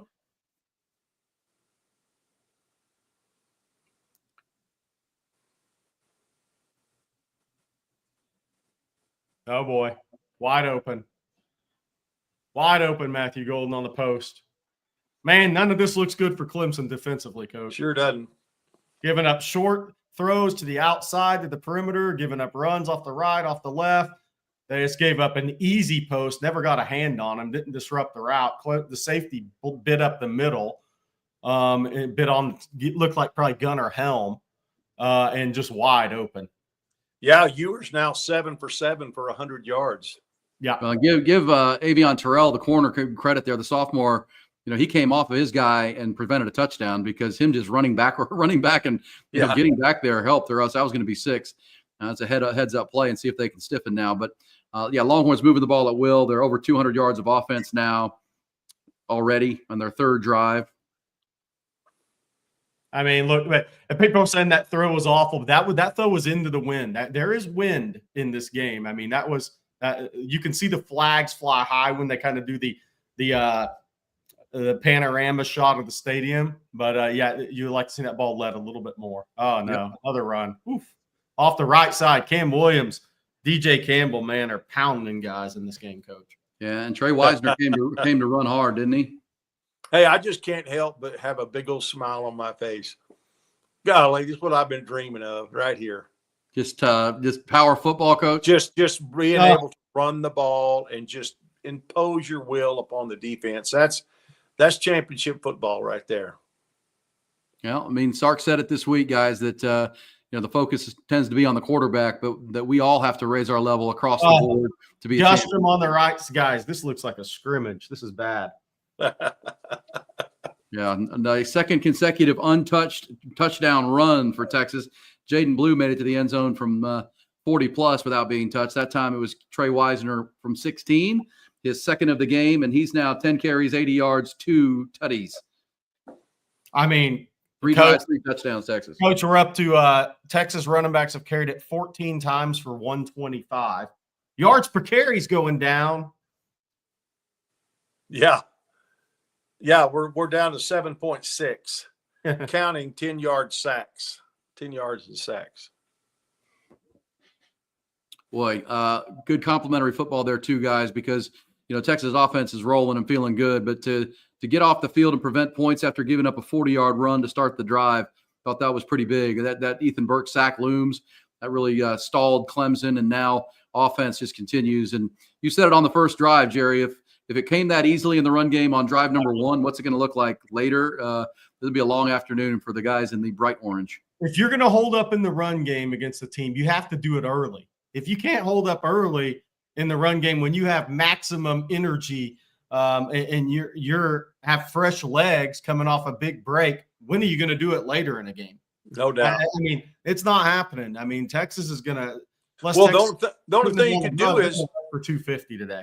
The only thing you can do is bring in another guy in the box, which now you've got a quarterback that's 7 for 7 for 100 yards, and you're going to turn him loose. Well, and Jerry, you're watching this with us. I mean, the right side. I mean, obviously they saw something behind Cam Williams in that right side that they could get after. And so far, I mean, I'd have to look at the run chart, but it has to be 10 yards a carry plus off the right side. Yeah, no, there's no doubt. It's a great call, Aaron. Weiser had the 22-yarder on the first drive. Blue had the long touchdown run, and then they just gashed him again on the right side. So I bet you're right. The right side, the runs are probably averaging 13 yards a carry right now. Yeah, that's about right. And hey, look, Coach, they're doing it with just outside zone. They're really not pulling. Yeah. They haven't even gotten to the counter game yet off the side. Yeah, no. Yeah, that's very encouraging. Clayton in. Now the chat's hilarious. ASU is better. ASU is worse. People are having fun with it. Wilderness 81 had a good comment earlier on here, guys. We didn't think Sark was going to get his 1,000-yard rusher this year. I think Weiser's going to end up being a 1,000-yard rusher. That's going to continue as long as Texas wins this game today. Yeah. 80 yards in less than a quarter and a half. Yeah. What does he need? 130, 140? Well, I think he needed 120 something coming in. So yeah, you're right on it. Yep. Well, and he's been key in the month of November, and now into this game, minus the Georgia game. That was for the whole offense. Hey, Grande Equipment bringing you the second quarter, but also our friends at ATX Trees, my buddy Bert Cedillo and his family-owned company that have been doing this for a quarter century now. From their tree farm to your home, obviously we're all talking Christmas trees right now, but into the new year, if you would like to consider putting up an established tree, a mature tree in your yard, they can get you, newbie trees too. They get you any kind of tree, but boy, it's very hard to find, trees over 30 gallons that they're the experts in plucking out of their tree farm, loading them up, bringing it to your house. They can do one tree or multiple trees. As I've told you, we did a project in our backyard and added a tree, a red oak into our backyard because we wanted the immediate shade instead of building a structure. And it really is growing. It's turning red already with its leaves. It's very pretty. Great decision we made. And you can make that too. They have tree size over 30 gallons, 18 or more varieties of native trees. Plus they can do special orders. They are the best. 749-5149. That's 749-5149. 512, of course, because they are local right here in Central Texas. They've been doing this 25 years. Also do that great zero-scaping with these drought-tolerant zero-scaping. Find them at atxtrees.com. That's atxtrees.com. And Grande Equipment bringing you today's on Texas football in-game watch-along. So far, so good for the Texas offense. They're attacking this Clemson defense in the run game and in all phases right now. Quinn Ewers is over 100 yards and doesn't have an incomplete pass. We also have the rushing game. Gosh, just getting it going with 3 different running backs right now.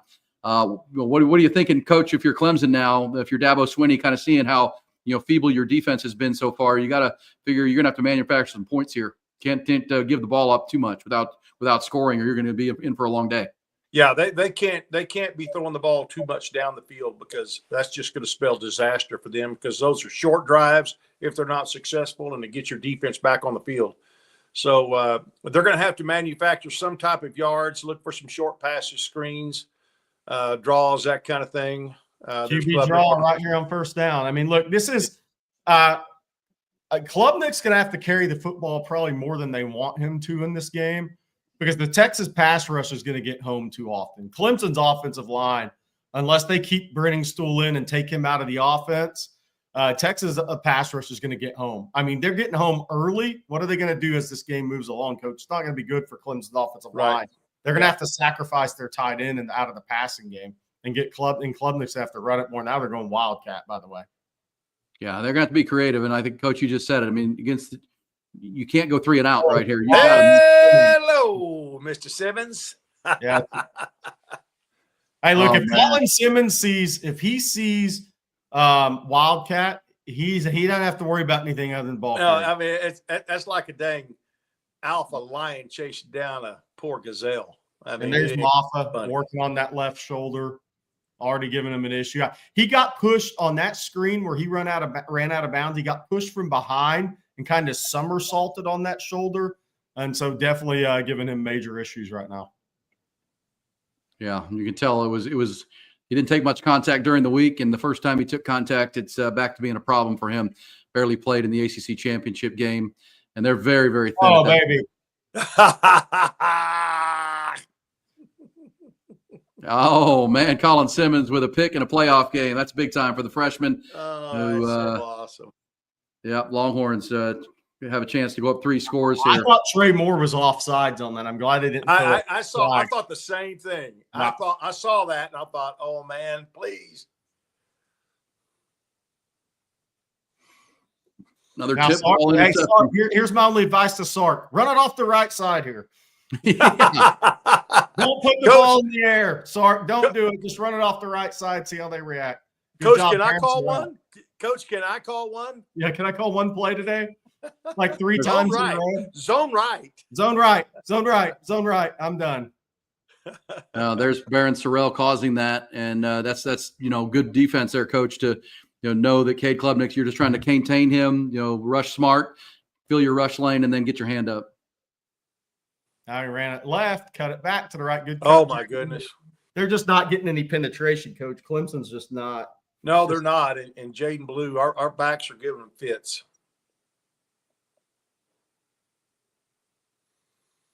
Okay, 8 yards on first down. Just keep running the ball. I mean, this is you put the ball in the end zone here, go up 3 scores. This is especially as banged up as Clemson is without running backs. It's going to be a tough hill. That was the best job Clemson did against the run play all day right there. Yeah, notice which side we continue to run it to. Yeah, getting in there behind it. Well, we kind of knew that coming in. The Clemson's best players are their young guys, right? They've got a couple sophomores, and they're going to be a good defense. But when you watch a game like this, guys, it's kind of shame on Dabo for not using the portal, right? I mean, they don't have any running backs behind one guy. I mean, this is why Sark is so adamant about building depth and using the portal to plug holes and make sure you're secure at places. I just think this is why Dabo's fan base is pretty frustrated with him. They brought the extra hat, the run blitz there on 3rd and 1, and stuffed the fullback little dive play. So now Sark's got to make a decision. It's 4th and 1.5. And they're on the right hash, Jerry. You know me. I'm taking the points, but Sark's now. Right. Sark. He's running zone right. Surprised to see Sark come back with that exact same run that they converted on 4th down the first time. I know. Me too. Yeah, I think I'd be kicking this too if I were you guys, just to go up 3 scores. But Dabo trying to encourage his guys. No. Didn't get it. Freaking ran a toss. Wow. Gave him life, Sark.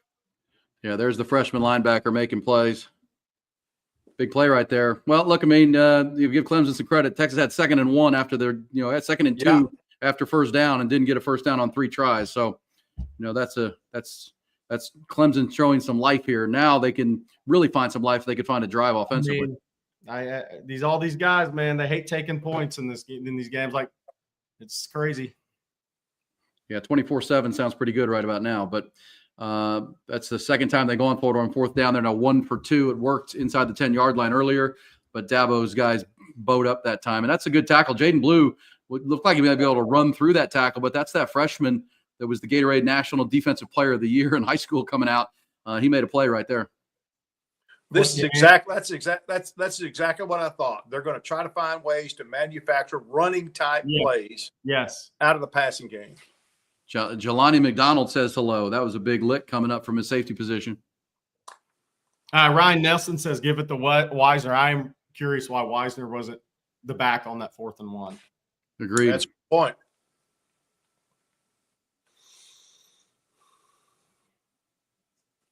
Now they're moving the pocket a little bit. That was interesting, Coach, because Klubnik actually almost moved the pocket on his own there too early. He didn't stay in the pocket. He kind of got a little jumpy there, like he was thinking he was going to rush off the backside. And they're going to review this play. No, he's out, I think. Yeah, he never had his foot. And did you see who was stalking Cade Klubnik on that play? No, it was the foul, not Taft. Yeah, that won't take long to review. He didn't even catch the ball. Just didn't secure it to the ground. So going to be a big 3rd and 7 here. People on the chat, y'all crack me up. Big 3rd and 7 here coming up. Watch QB draw. I know I have to upfield off the edges. I know CJ tweeted about this last night, but I have to agree with his complaint that this TNT graphic where it flashes yellow makes you think like there's a flag on the play. Have you seen this? Yeah. What are we doing? It flashes for a second. I don't know when they some little there it is. See what I'm talking about? Hold on. We got to watch his right foot here. Yeah, but I don't think he secured the ball. No, he did not. He did not secure the ball. I mean, even if he got a foot in, he's got to secure it to the ground, Okay. and he did not. That's not a catch. No, it's not a catch. The left foot was in bounds, but he never secured that football.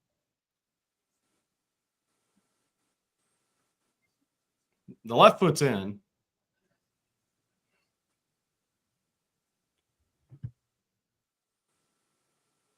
Wow, it's closer than I thought it was. But yeah, there's too much contact with the ground with the ball. Yeah. Yeah, I mean, if he had gotten that and tucked it under and rolled, he'd have been fine. But I think that's an incomplete pass. And the fact that he got up and really didn't argue at all would tell me that he knows he didn't catch that pass. Closer than I thought, too, on initial look. So 3rd and 7 here. Screen game, tight end, quarterback draw.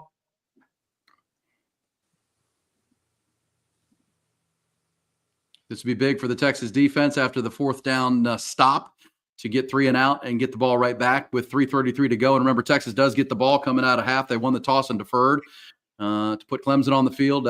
Then they went down and scored, but the Longhorns will get the ball to start the second half.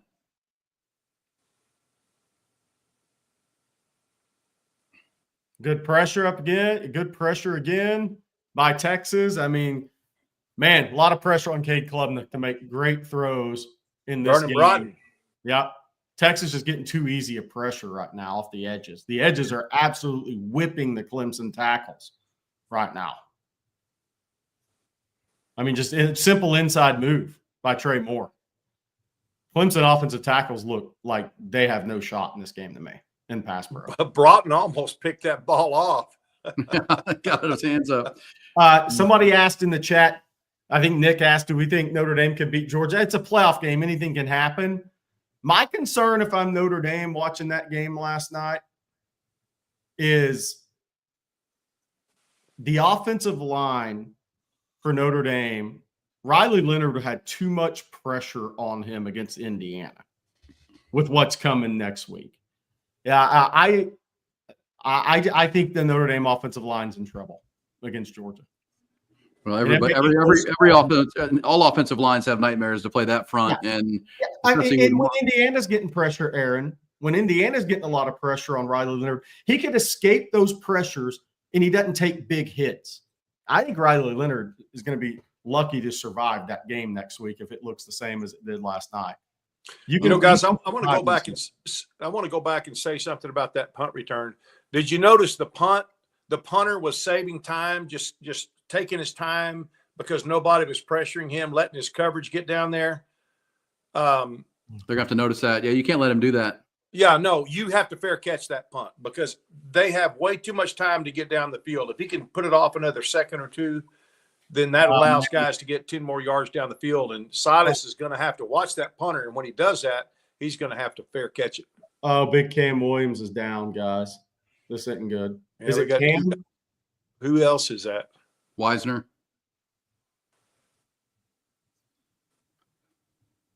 Big Cam Williams. Dang. Yeah, that play was blown up from the jump. And we'll see where this goes. Yeah, Wisner. They did a little one of that little throwback screen pass, and the safety read it and jumped it, and you might have lost 2 key players on one play right there. Clark, man, just run the damn ball off the right side, dude. Yeah, you might have lost your 1,000-yard rusher and your right tackle. I mean, it's a right knee on a right tackle, and this is not good. That would bring Trevor Gooseby into the game, Jerry. Yep. Yeah, he's out there in that screen pass, and yep, there it is.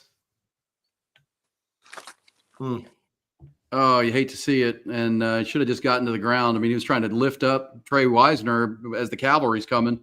There was a lost play anyhow. Let's hope that knee brace did its job. Yeah, I've seen that a lot. People they feel the weight and the pressure and the torque on their knee, and they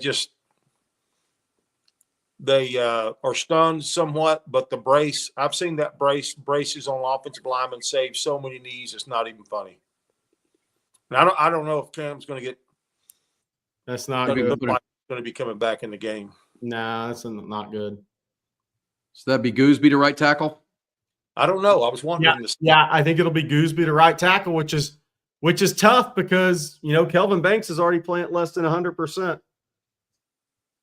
So just for those that don't know there, so if something else were to happen, then Gooseby would flip to left, Brandon Baker would go to right. He is your fourth tackle.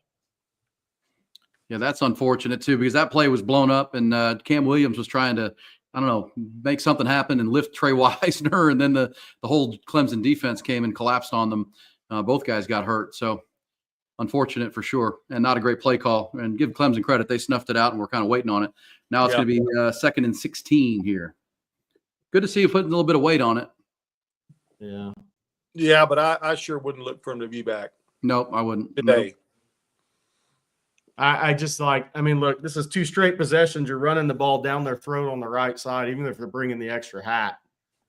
And we're walking away from what's working.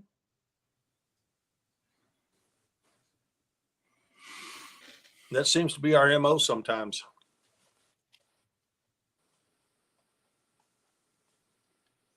All right, we'll hopefully get an update before the half or on the way to half on these guys, but No. Oh, my goodness. Drop ball in the flat. Pick 6. Oh, that's former South Lake Carroll Dragon RJ Mix. There's a flag down. And Jake Majors down. Jake Majors is down. Oh, man, what a couple plays here. Disastrous. 15-yard penalty.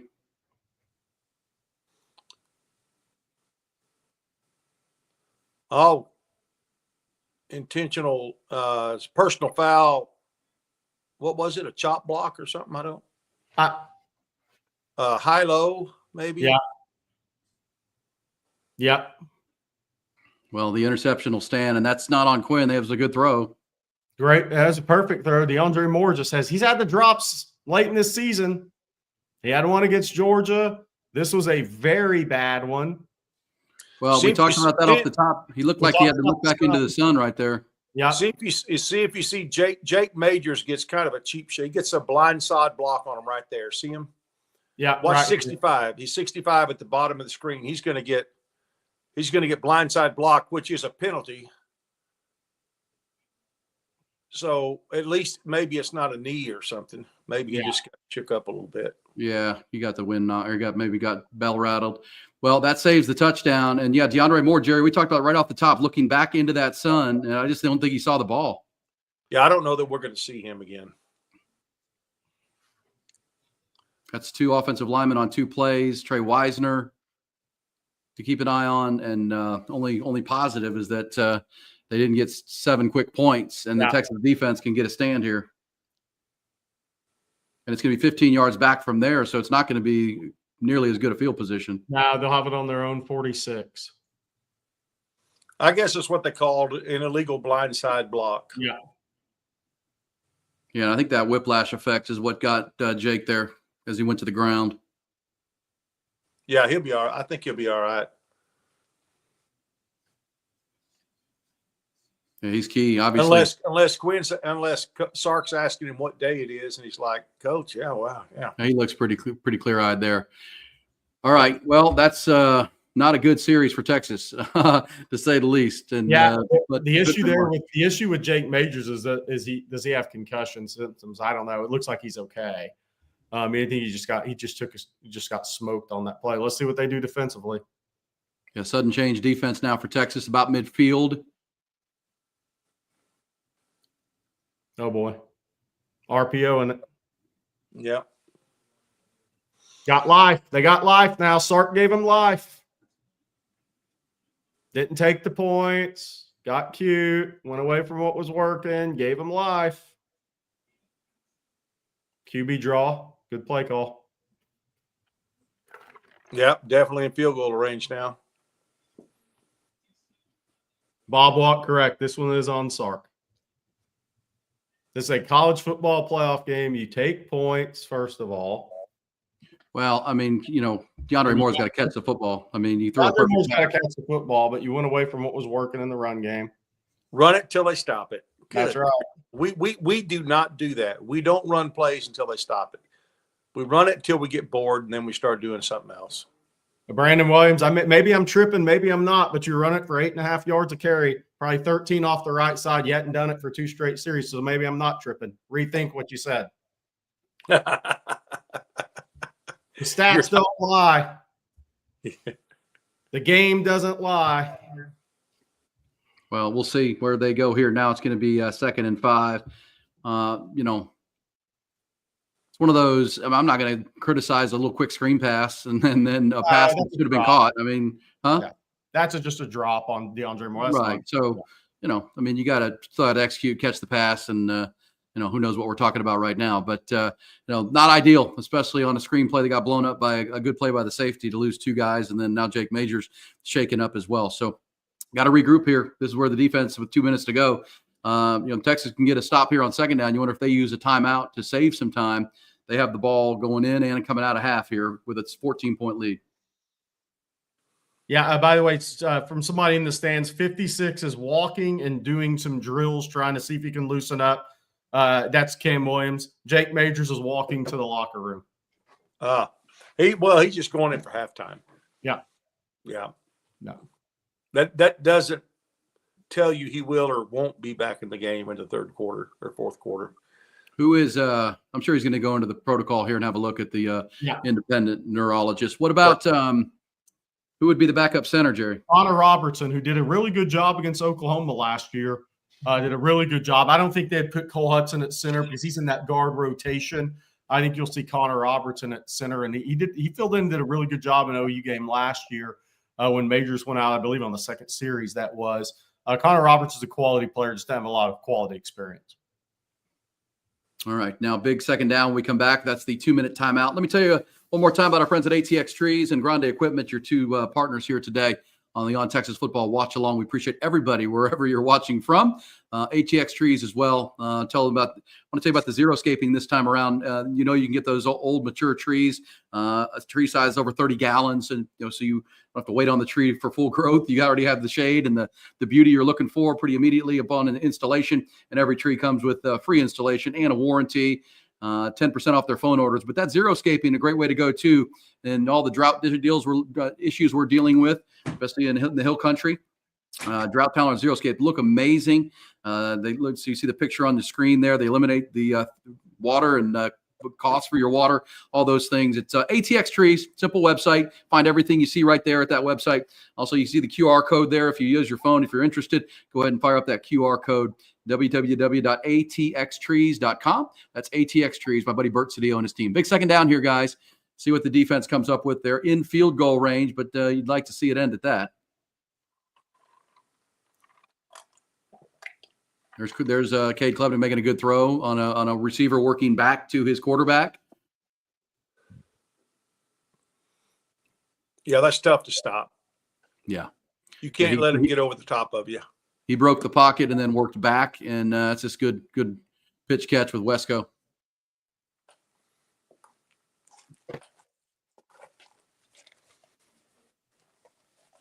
All right, defend that goal line here. If you're Texas, you don't need to give up a touchdown. You give up a field goal, you feel okay. Oh, baby.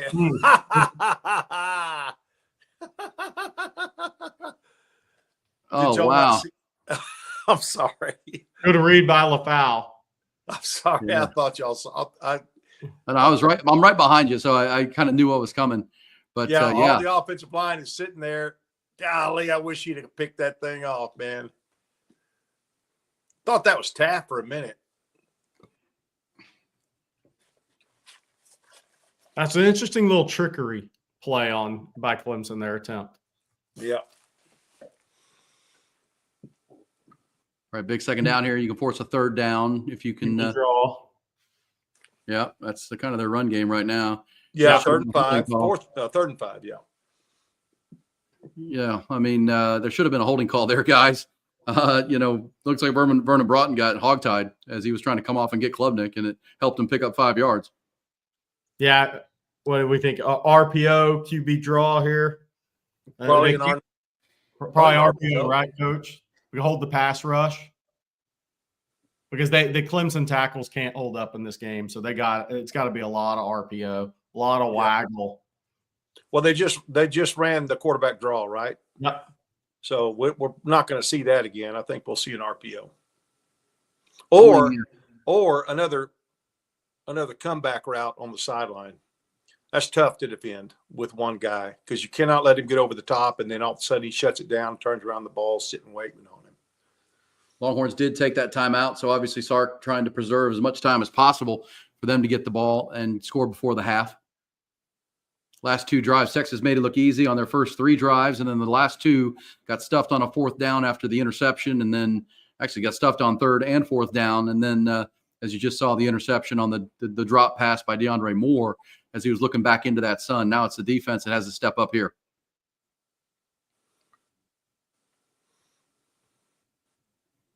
Oh, boy. Pressure coming. Drew Lockhart, any sideline update with the injuries? Cam Williams has been trying to loosen up. Jake Majors went back to the locker room. So Texas is about to get the football back with in a 2-minute drill, potentially with a new center, which would probably be Connor Robertson. I'm sure they've been working at it on the sidelines, knowing he's going in. Hey, Coach, in your experience, if you see him over there doing drills, that's probably speaks pretty good about a knee injury, right? That maybe it's not. No doubt. Yeah, no doubt. Yeah. I mean, if there were a tear of some kind, you wouldn't have him over there hopping around. So that's probably a good sign for Cam Williams. Maybe not for this game, but for the future. Yeah. Yeah, it is. Yeah, this kid's a good kicker, man. This guy, and you talked about him, Jerry. He's a freshman, but man, he could make an NFL team right now, as good as his leg is. Yeah, he's tremendous. We had J.C. Sherbert on, who does a great job covering South Carolina. Has for years and years and years. A guy I've known a long time in this industry. And everybody recruited this kid on the East Coast, the Clemson's, North Carolinas, South Carolinas, and all the colleges told all those people that cover those schools they thought that kid was the best kicker in the country last year. I mean, he's pure, man. The ball just rockets off his foot. I mean, the kick he made to win the ACC championship was 57 yards, and it was a rocket. I mean, it was like there were no jitters whatsoever. It's like watching a great golfer off the tee, man. It was just as good as it gets. So, yeah, he's impressive. That one was good too. But 21-10, Clemson has life. There's only been two penalties in this game, both on Clemson, and the one of them was a huge one. Took 7 points off the board for the Tigers after DeAndre Moore was unable to catch a pass. That's going to give us a ball in good field position right there, 35-yard line. Ball on the 35. You are into the wind. You're working into that north wind. It's not a big wind. It may gust to 8 to 10 times. Trey Wisner on the sidelines.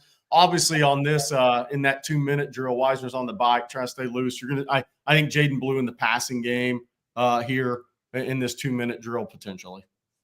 I think I just saw Cam Williams walking into the camera panned. I think he was walking like he was going to come out on the field. I don't know. We'll see. There he is. Yeah, he's there. Good for him. Good for him. That's a great piece of news. Big 56 back in the game. And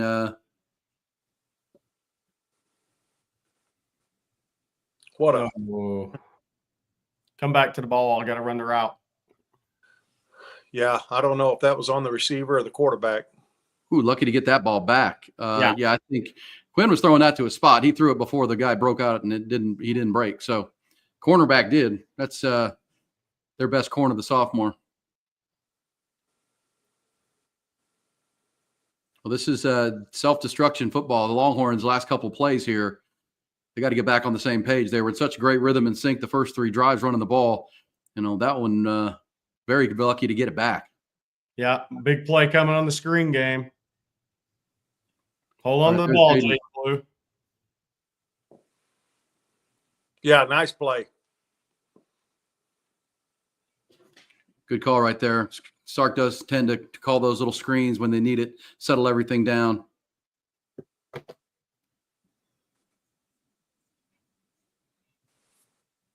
Going tempo. Here's Jaden Blue, back-to-back big plays, and they're nearing field goal range for Bert Auburn.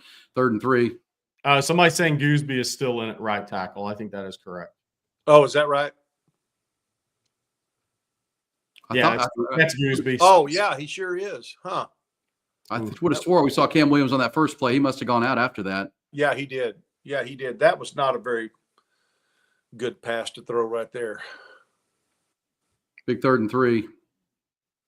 Obviously, Clemson's picked up their defensive intensity here these last few drives. I mean, it was coming way too easy for Texas, and kind of a wake-up call on the sidelines, I'm sure. And they've really started to contest some of this like they weren't earlier. But, yeah, they were lucky to get that one back. But tried to throw them open. Big 3rd down here. Try to get into field goal range, keep the drive alive, and make it a more makeable field goal, or maybe get a touchdown on the board. There goes Quinn. There you go. All right, Quinn Ewers sliding at the 23-yard line. Longhorns with a first down. Clock will stop. And now they have a realistic chance to try to get 6 points here, guys. You can still run the ball with 2 timeouts. No doubt.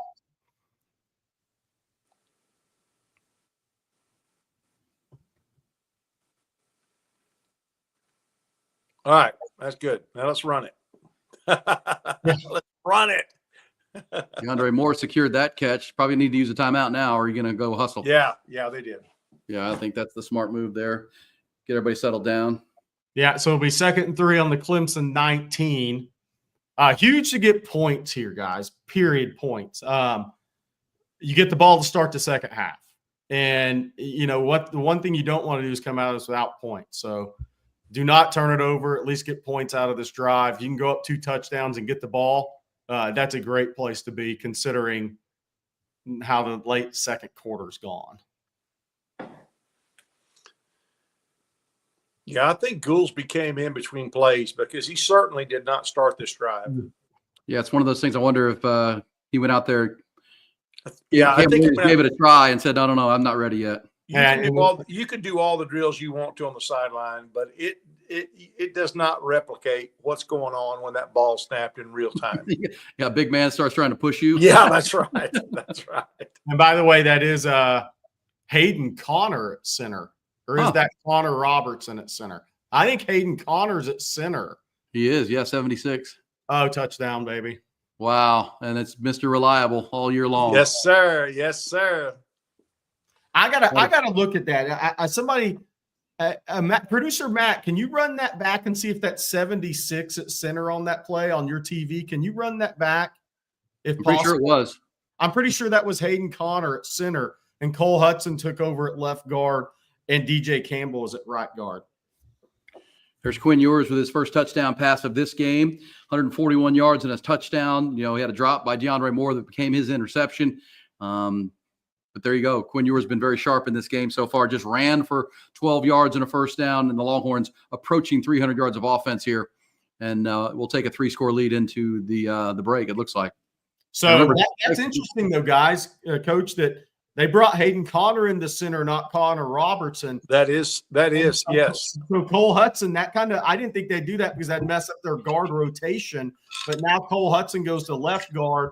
Obviously, DJ Campbell's at right guard in that scenario. Just a great throw and catch right there. Yep, aboard the top. And good that those two have been in sync all year long, man. Gunnar Helm having a heck of a year. And there's one thing that remains with Texas this year. They stop themselves. Yeah. More than a team stops them. No doubt. Let's come out the second half and let's run it down their throats. Surely. That's what we'll do, right? See if Weisner, how much Weisner plays. Yeah. See if he plays in the second half of this football game. Well, I think no matter how it's been here the last couple drives, I think most of everybody watching would take 28-10 at the half, right? When the game started. 18-point lead with 4 touchdowns, 3 on the ground, 1 through the air for Quinn. The 1 interception was unfortunate. Led to 3 points for Clemson, but they still have 28 seconds left, so we'll see. And they've got that all-class kicker, so. There's our guy, Colt. He always reminded me of Richie Cunningham. I mean, just Mr. All-American guy, you know. Yeah, he's doing so good on the TV stuff too. Good to see Colt there in the burnt orange. This is the bonus game. First time ever Texas has played a game this late into December at home. And the crowd showed up. It looks like, students, you never know with school being out and dorms being closed. Everybody's gone back home. They've come back, and a good crowd for this game, probably close to 100,000. There's a little delayed draw, because I think Clemson is going to be happy to get this thing into the half. Well, they're going to have to get into the plays. It's one of those, Jerry and Coach, when you get into halftime, you got to figure out, we need to go to all pass down 18, but we can't block them. So what are we going to do in our passing game? Yeah, that's right.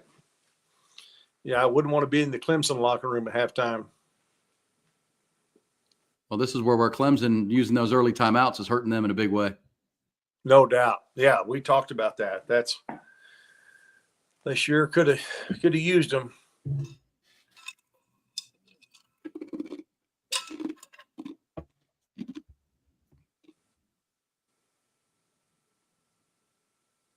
So they got the ball on the 38.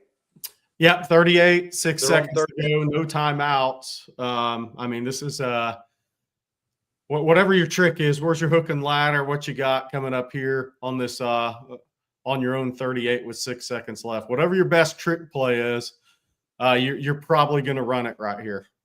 I tell you what I always liked is having a guy run a square in about 15, 20 yards, and then a guy come from the opposite direction. When he catches it, he pitches to him going the other way. Yeah, if you can pull it off, it's a great one. Because defense is flowing one way, back on the pitch, other receivers flowing the other. Mm-hmm. Let's see, that's the full package. They just ran it up the middle. They were content with it. Yeah. Good tackle by the Longhorns. By the way, update from Arlington halftime: Vandegrift 21, Carroll 7. Wow. Somebody's getting their first state title there today. Is Vandegrift actually out of Round Rock? Austin. No, they're right off 22-22 out by Lake Travis. but it's not Austin ISD. No, yeah, you're right. They're Round Rock. You're right, Coach. Yeah. It's more Cedar Parkway, right, Aaron? Yeah, their rival is Cedar Park. They kind of so that would be the Round Rock School District, probably. I was about to say, I don't know how long it's been.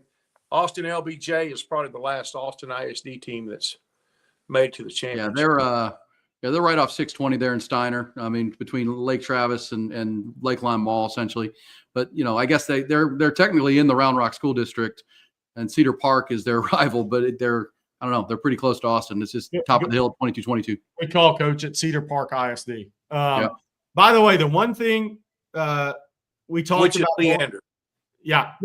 One thing we talked about going into this game has kind of panned out is that Clemson defensively against the best 5 teams they played this year has struggled.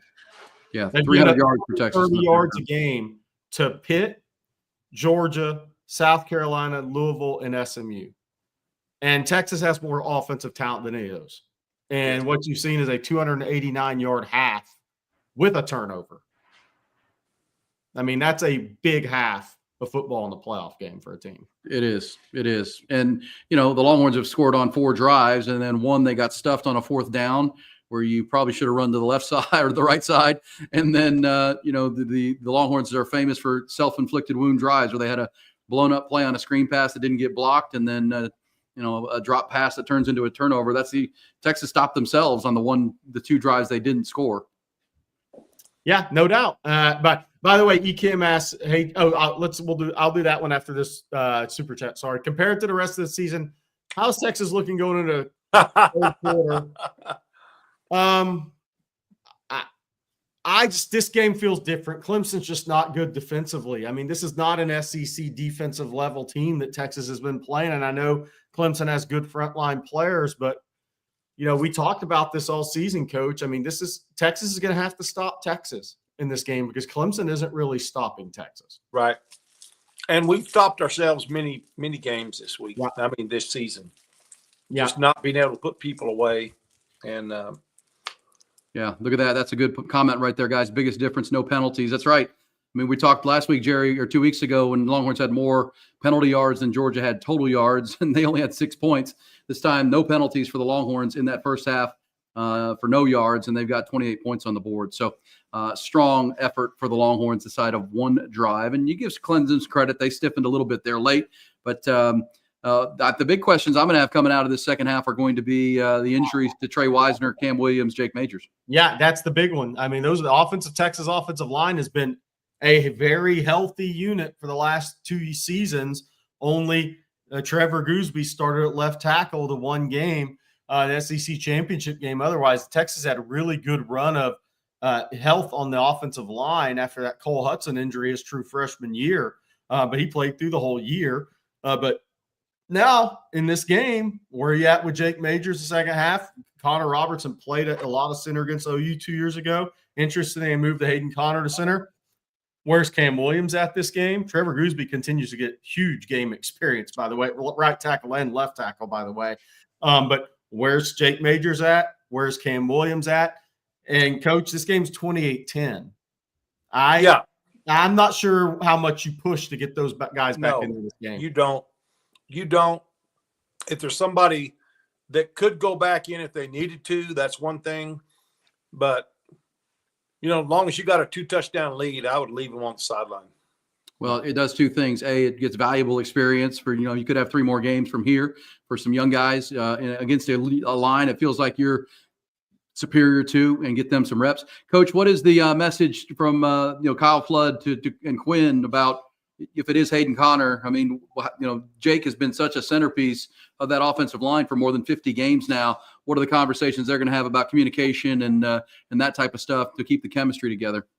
Well, I don't know if there's a lot of conversation to be had because, just answering questions he may have had during that second quarter when he was in there of things as a center that he might not be used to. But, I'm sure he gets plenty of reps. He's in, he's in the whole he practices plenty, with everybody else. I'm hoping that if Connor doesn't come back in, at least he'll be on the sidelines, certainly to to help if anything were to come up that he needed, some help with. But I say as long as it's a 2-score game, you let those guys rest and go with your backups and as Aaron said, get them some valuable experience in reps. 100%. What are you telling the defense, Jerry, as far as what to expect here? 18 points down, but they're having a hard time blocking Texas up front. Quick plays, screens, draws. What would you being on alert for from the Clemson offense? It's got to score quickly, but they got to be careful doing it. Well, Clemson offense in a tough spot after the pass rush started to get home early in this game. After that first drive, it started to get home because then you're in a position where if your tackles can't hold up, right or left have given up sacks and pressures in this game, it's hard to call plays that are longer developing plays, Coach. It's got to be screen game. It's got to be RPO. It's got to be QB draw. They can't leave Klubnik as a sitting duck out there if you don't think your tackles can hold up in pass pro. And it's one-on-ones now. Maybe with a little twist on one sack, but it's still – your tackles are having a real issue against the Texas edges in this game. So it's hard to call longer developing plays if you're Clemson. So I think Texas is going to have to tackle in space. They're going to have to play QB draw. Linebackers staying home is going to be big, I think, in the second half of this game. And then perimeter tackling because I think you're going to see screen games. You're going to see the RPO game, and you're going to see QB draw. But, this has been a game where some guys have got banged up. Maffa, I don't think he's returned after the second series. No, he hasn't returned. So Texas had their guys. We'll see if Trey Wisner plays. But as long as those Clemson tackles struggle, the interesting thing, Coach and Aaron, will be, do they keep the tight end out of the passing game and keep him home as a helper on the left tackle to try to get the ball down the field in the passing game in the second half? They're going to have to give up something. Yeah, it's not gone good for them. And obviously Maffa getting hurt early on that screen pass. We knew he came in a little bit dinged up in that shoulder and re-aggravated it. And consider this, Coach, after that 75-yard drive to start the game to get the touchdown, Clemson only 63 yards the rest of the half. Texas did a real good job of locking that up. Texas gave them kind of a three points with the turnover when DeAndre Moore lost the ball in the sun and turns into a turnover. Other than that, first drive, scripted drive looked really good for Garrett Riley's team, but the rest, Texas looked like the normal Texas defense. Yeah, no doubt. That's been the saving grace of our football team, obviously. And if however deep we go, it's been frustrating to watch our offense be somewhat of a roller coaster this season. But it's just so gratifying to have a defense that just shows up every week, Yeah. By the way, Aaron, our producer Matt sent this. Texas, most rushing yards and a half this season. Yeah. Is that right? Yeah, 22 for 148. That's the most in the first half this season. The first 13 games, they averaged 16 rushes for 65 yards per game on average. Today, 22 for 148. Well, and that's, what does Rod talk about? Breaking tendencies, right? I mean, normally Sark likes to throw to then set up the run late and run out the game. And this one, go back to the first drive. The first two plays were run plays with Trey Wisner. Pretty clear, Coach, that was the point of emphasis, to get in here and run the football. Jarrett Gibson's been back in the game plan. Jaden Blue with the big touchdown run. And to have 150 yards rushing at the half tells you that they especially as you wear down more of this Clemson defense in the second half, you could be looking at maybe a 250, 300-yard kind of running game. Yeah, that would be awesome. Yep. The interesting thing for me will be, what do they do with Trey Wisner in the second half of this game? Yeah. Because the run game changes without him. With Jaden Blue, he's the darter. He's going to make the big run. But then again, with Cam Williams, if he's not in, what does that right side look like in the run game? I mean, Goosby's a good player, but Goosby is ahead as a pass protector versus a run blocking finisher early at this point in his career. He still needs to get stronger, and that'll happen. He's going to be an NFL player, but he's ahead as a pass pro guy. Cam Williams was moving guys in the run game, him and DJ Campbell combined there. So how does that run game change? What do the looks change? What does Sark call as far as the run game, the plays in the second half? Because I think it'll be dependent on who your right tackle is, who your running back is. So it'll be interesting to see kind of where Texas attacks in the run game in the second half. Thank you, Trace Little, for the super chat there. It's very kind. What we discussed Connor at center and what he brings. Love me some Jake Majors.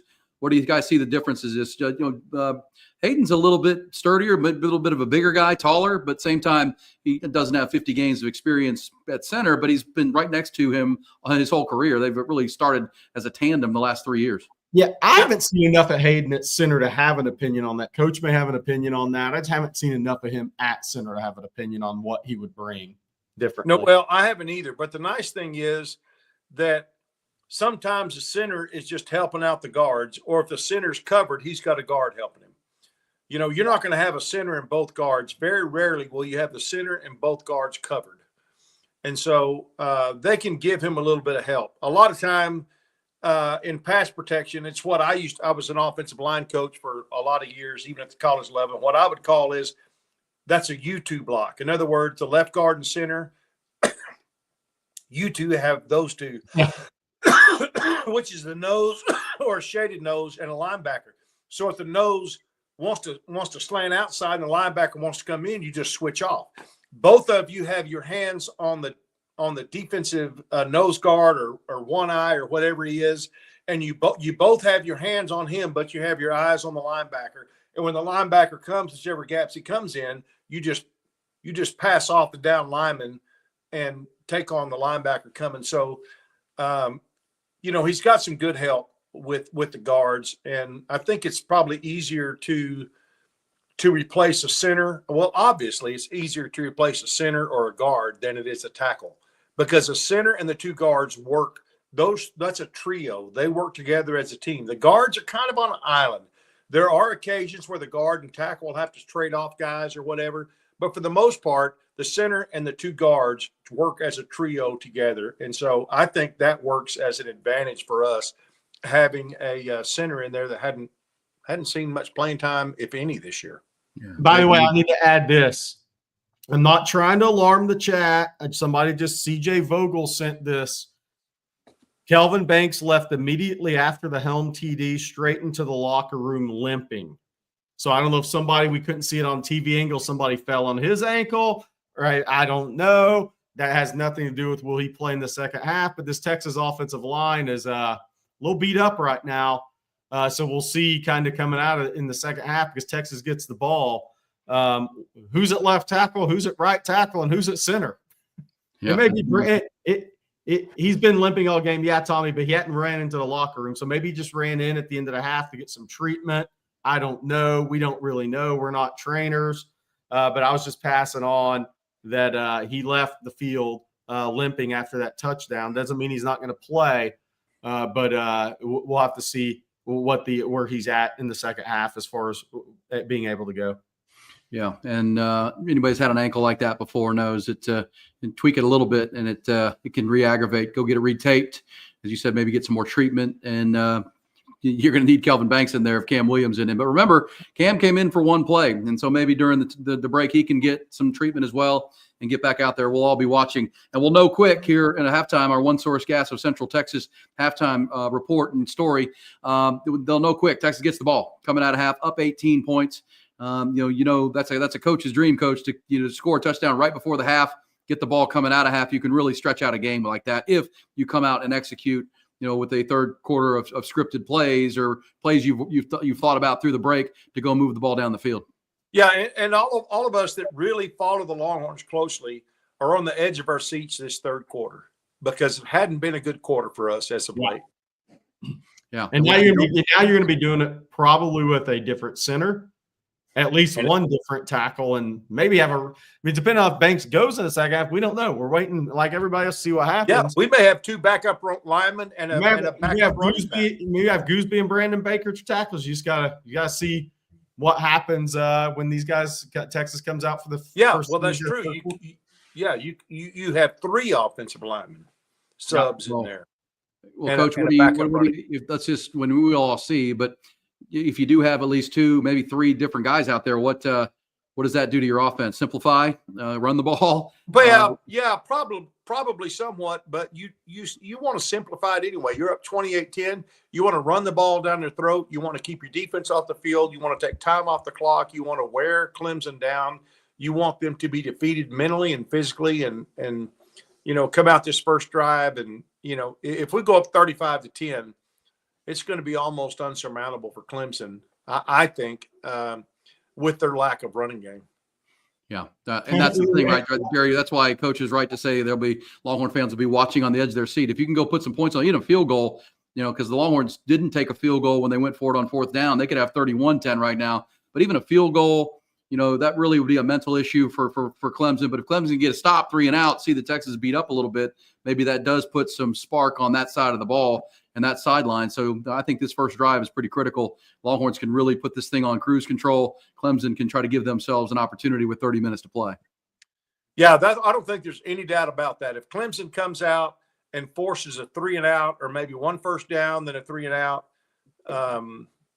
they can get back in this game pretty quick. This opening drive of the second half, in my opinion, is going to be huge. I'm really interested to see how Sark handles this third quarter because my complaint has been in the first half he goes off a script, especially the first quarter, and he's usually, for the most part, pretty accurate on those scripted plays. But when he has to start calling plays off the top of his head, just running down his play sheet, to me, Sark has lost a little bit of effectiveness the last couple of games on getting off script in the third quarter. And we've talked about that a lot over the last 2 weeks in our football theory with Rod Baber and I, or the winning drive. We've talked about that the last 2 weeks nonstop almost. The fact that the third quarter has been the problem for the Longhorns, and I'm not so sure that didn't lay squarely on Sark's shoulders because I just don't think he's been as an effective play caller in the third quarter as he is the first quarter and even the second quarter. Yes, I know the chats. What's interesting to me is expecting a little bit of a shutout in the second half. What's interesting to me though is even after the first series, Clemson's moved the ball decently against Texas in this game. They have 182 yards. So even after that first 75-yard drive, they still have 100. They have 107 yards. I mean, so 182 yards in the first half. Clemson with Klubnik is they're going to move it enough if they can pass protect them to put some drives together, but they have to pass pro. But I totally agree, Coach, and it'll be interesting to see what is somebody saying in the chat that CJ corrected himself and he meant that was Cam Williams going in. Good. Oh, that makes more sense because you and I both saw Cam Williams, Coach, come out and start that drive on the first play. Clearly could see big 56, and it's hard to miss him. He's such a big guy. And then it was Gooseby after that. So I think he gave it a go. One play, it didn't work, and then probably went straight to the locker room to get an early jump on some treatment. So maybe we see Cam Williams back, and that would be good news if it's not Kelvin Banks. Let me tell you about One Source Gas of Central Texas real quick. 13 years, Richard Striever and his team have been delivering compressed gases for all the industries up and down I-35 that need them.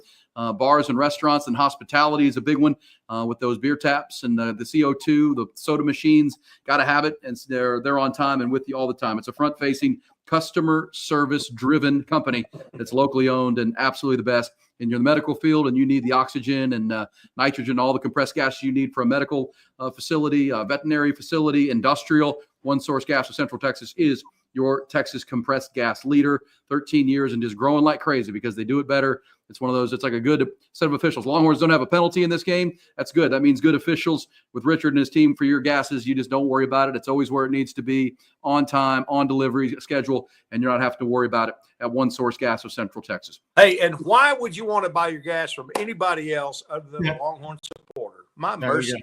Come on, people. That's right. It's exactly right. Cameron is asking, how is Weiser?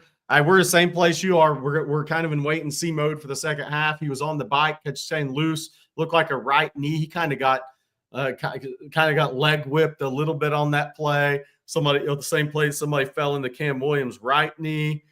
So we're still in wait and see mode like you guys are to see where he's at to start the second half. I will ask somebody in the stadium right now. Guys, last time I don't want to bring up bad memories, but the last time I remember a play like that, remember the 01 Big 12 championship, Jerry, where who was it? Cedric Benson ran into one of the big offensive linemen, and they both got hurt on the play after a Chris Sims interception. Do you remember that play back in the day? That was two concussions, I believe, on the same play, wasn't it? Yeah. Chris Sims threw an interception, and Cedric Benson, and I think it might have been Leonard Davis. Williams. What's what? Mike Williams.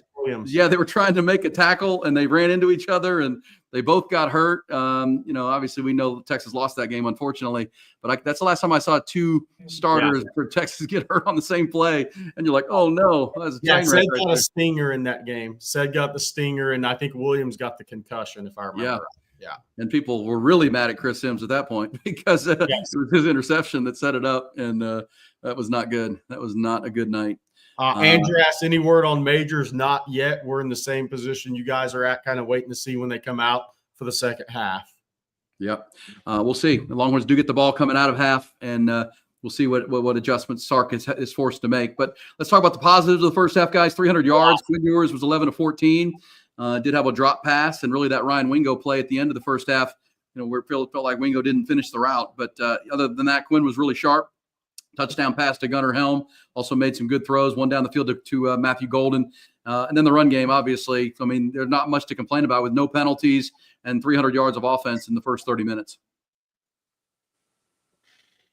Yeah, for sure. I mean, look, that's a Texas 1 of 2 on fourth downs, 2 of 3 on third down, 16 first downs in the game.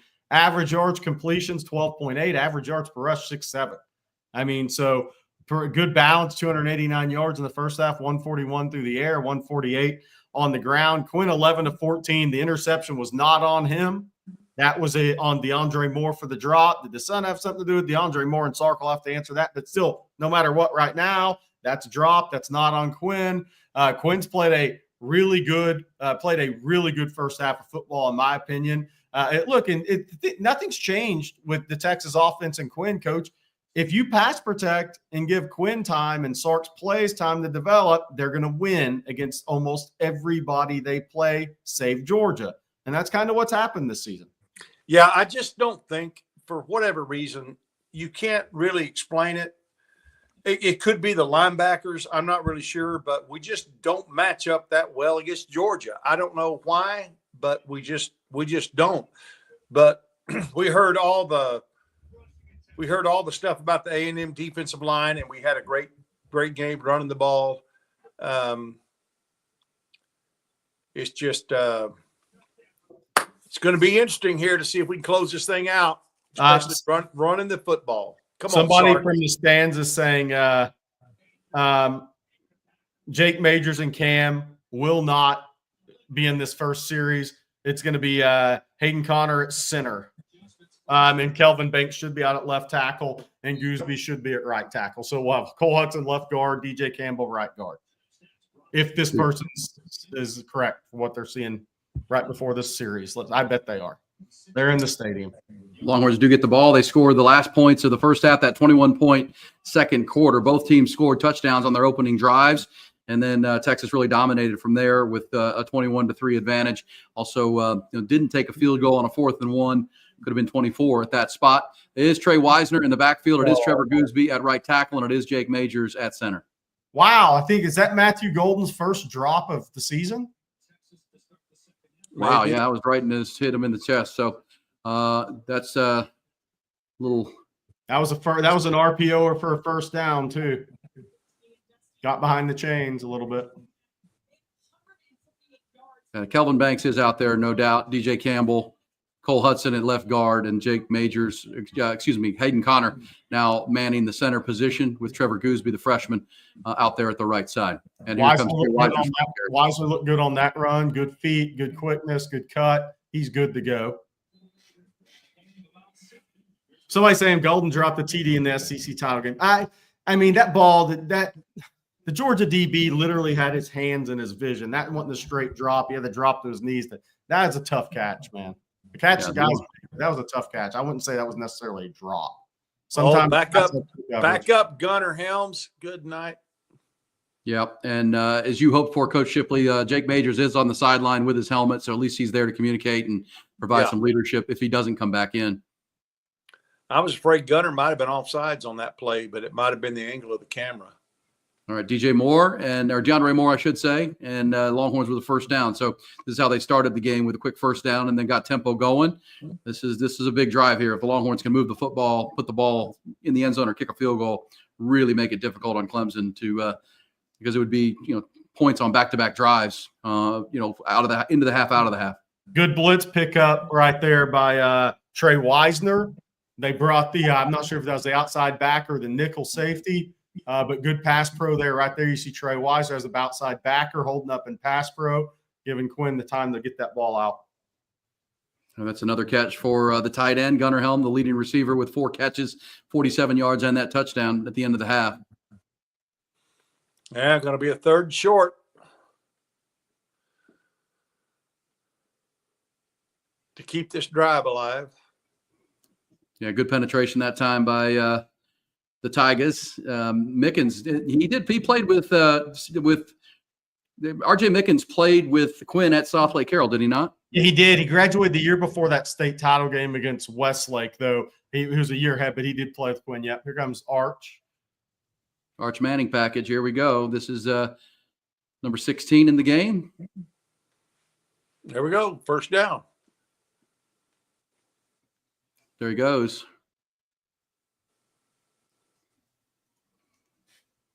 They were looking RPO, didn't force it, played outside the pocket, first down. Love that. That's the best of all worlds right there. I see if they blow a coverage and you've got an easy one with Arch. If not, they played coverage and Arch was still able to get to the first down and get out of bounds. So here comes a new set of downs for Texas. That's over 325 total yards for the Longhorns. And Wisner in at running back. Ooh. Tight end screen. Oh. Tight end screen. Great blocks on the edge. Quinn got smoked on that play. Yeah, he did, but still got rid of it, and another first down for Texas. Let's see where Quinn is.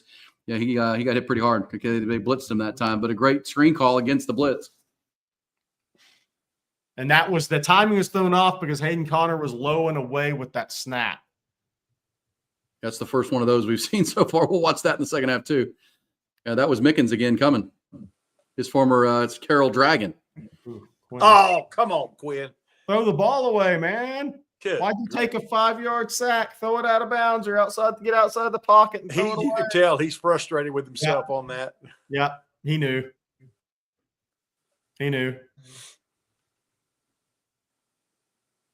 Oh, man. Yeah, he was outside the tackle box. I'm not sure why he just didn't throw it into the stands. But third and 13 now, or second and 14.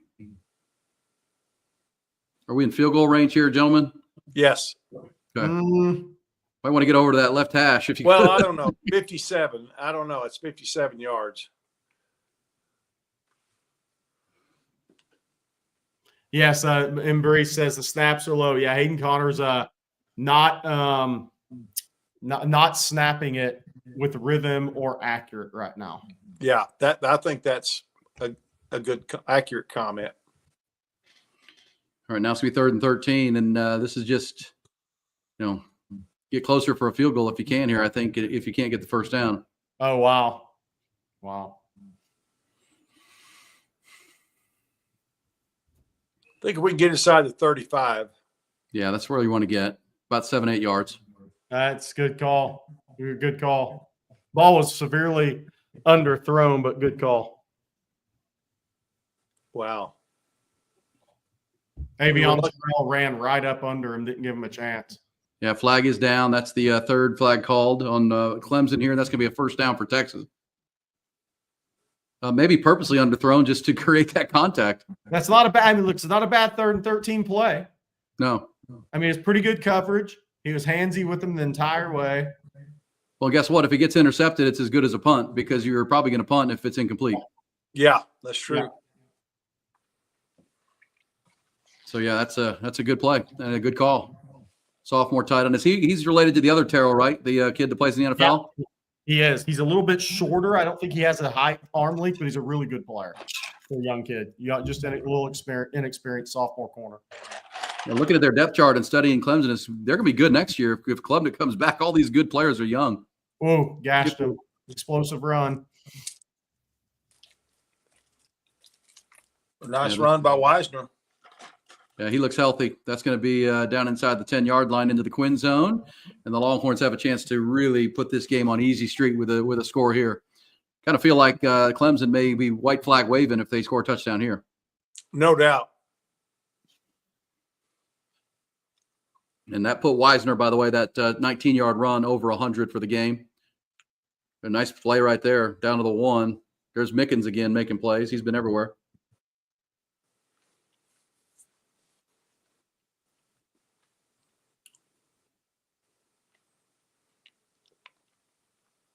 Arch in, obviously, red zone package.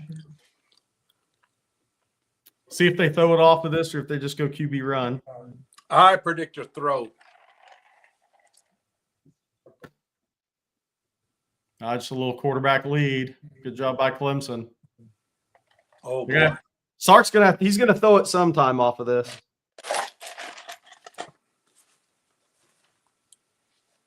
Manning stayed in the game. Be third and goal here. Just keep Arch in there. Well, we may come down to a situation that we've been talking about and that is will Sark take the points if we don't knock this in? Oh, we got a big fullback in the game. Ooh, stuff. Ooh. All right, field goal time. No doubt. If he doesn't kick this. Yeah, just blew it up behind the play. And who is that at fullback? 98. What is that? That is Ogbo wearing a different. Ogbo. He did a good job. Nobody else did. That was Peter Woods. Peter Woods blew up Gooseby right guard on that play. DJ Campbell. Peter Woods a heck of a player. He's a top 3 round pick in the future. Really good player. He's only a sophomore too, right? Yeah, he is. All right, field goal attempt here. This is very, very makeable, but pretty much an extra point for the Longhorns to go up 31-10. Good for Burt. Yeah. Sark's not happy. Oh, he's definitely not happy. He hates having to kick a field goal inside the 30. I love it though. I love it. He did the right thing. Oh, Ekim, sorry, I haven't answered that question. I meant to twice. If Ryan Day loses tonight, does he get fired? His AD was on a radio show and seemed like that's not the case. But if they lose tonight, back-to-back home losses to end the season, that fan base is going to be out for for blood, without a doubt. Okay. I think it depends who on how he loses if he does, Coach. Who would you hire? Right. Marcus Freeman. Belichick's off the table. As if anybody had him on their short list. I know Marcus Freeman just signed an extension with Notre Dame, but somebody's going to have to convince me that he wouldn't take the Ohio State job, considering he was a great player there. Real great for Jim Tressel. Better NIL, higher level athletes, which is he's about. I know it's Notre Dame, but they don't recruit like Ohio State. He's an alum. I would have a hard time believing Marcus Freeman wouldn't take that job. Be interesting. Big buyout too, but yeah, Ohio State would love to have a Buckeye back. Another name that we've heard, and I've heard he would take it or be interested, is Mike Vrabel. Yeah, another one. Yeah, Matt Campbell. When Vrabel comes, Vrabel comes with no buyout. Matt Campbell would be interesting, but Vrabel would be the fan base choice without a doubt. Yeah, he would be because he's there with the Browns right now on Kevin Stefanski's staff. I've been told that he would rather be coaching college than even back in the NFL, but we'll see where that goes. This is Coach Shipley for OC. That ain't happening. Yeah. That ain't happening. Hey.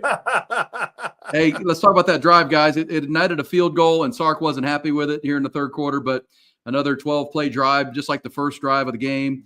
You get points. So you've scored 10 points your last two drives to go up 21, and the third quarter's half over. Yeah, look, continued balance, 170 passing, 175 rushing.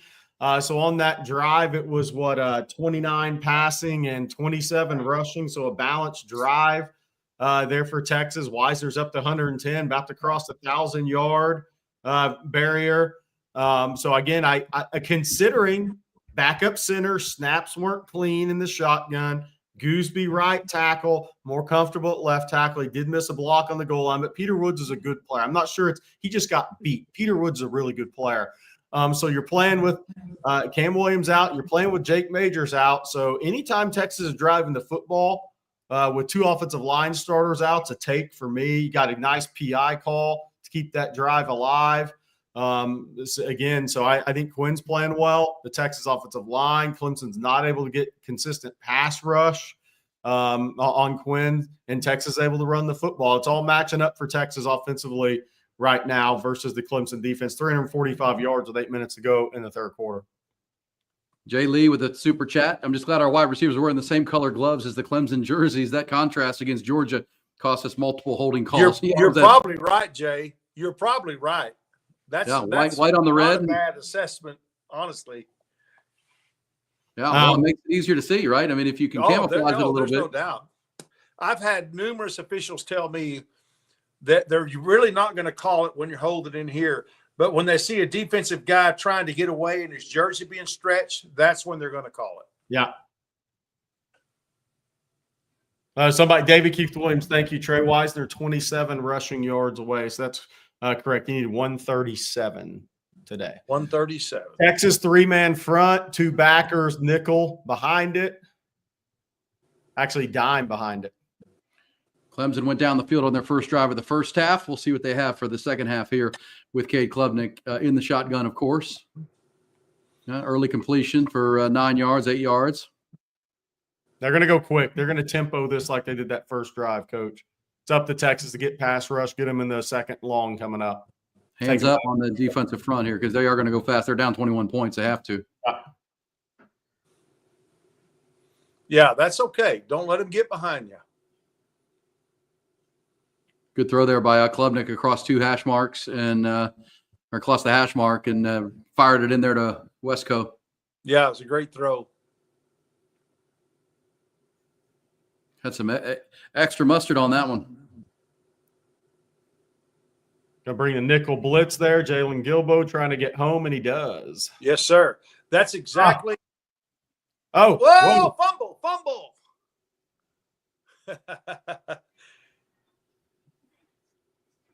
Klubnik almost made a awful error. That was did. Yeah, sure. Well, it's going to be second and forever now. He should have. He was obviously trying to throw that ball out of bounds and save the penalty yardage, but Gilbo had him. So did who else was that had him? Bill Norton. Broughton? Bill Norton. That was a good job by Gilbo. I mean, those Clemson tackles were struggling in space and pass pro. Obviously it's tough against the nickel, but Gilbo just gave him a little outside in.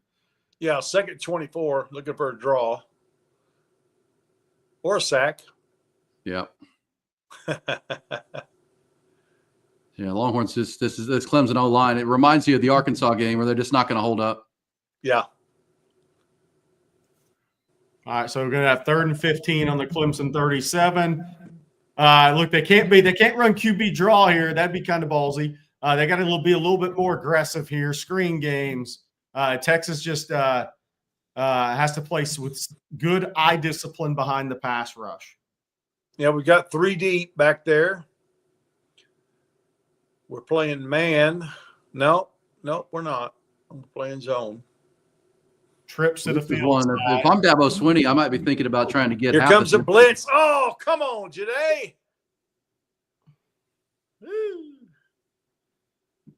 Force a tough throw. Makuba would probably get a PBU on that. Yeah, Janae took a bad angle on that. That was a bad angle. Makuba almost had him a pick right there, guys, against his former team. Longhorns will get the ball back, and that's mission accomplished. Score 3 points on your opening drive. Clemson goes 3 and out, and now the Longhorns have the ball. We'll be getting the ball back with 5:30 to go in the third quarter. Efficient drive here, guys, and you can be in the fourth quarter the next time Clemson gets the ball. Yes, absolutely. Fair caught at the 22. Texas will have the ball again. 5:34 remaining here in the third quarter. It'd be interesting to see what Sark does from a play calling standpoint here. Great, good defensive series. Makuba said I missed it that much. Yeah. Yeah, he wanted to pick against his former team. That would have been big in his hometown. Yeah, he did. And he still might get one with a quarter and a half to go. All right, Longhorns up 21 here. They've dominated since the first quarter when Clemson got a touchdown on the board, but a field goal only since then, and that came courtesy of a Texas turnover. Longhorns have been in full control here, approaching 350 rushing or total yards this game. But that's what stands out here, brought to you by Grande Equipment here in this third quarter, guys. The balance. 175, 170. Been able to run the football and throw it. Quinn's 14 of 18 with a couple of drops and a touchdown. And just got to be careful with this football. If you control the ball and keep the ball, this game is pretty much over. Yeah.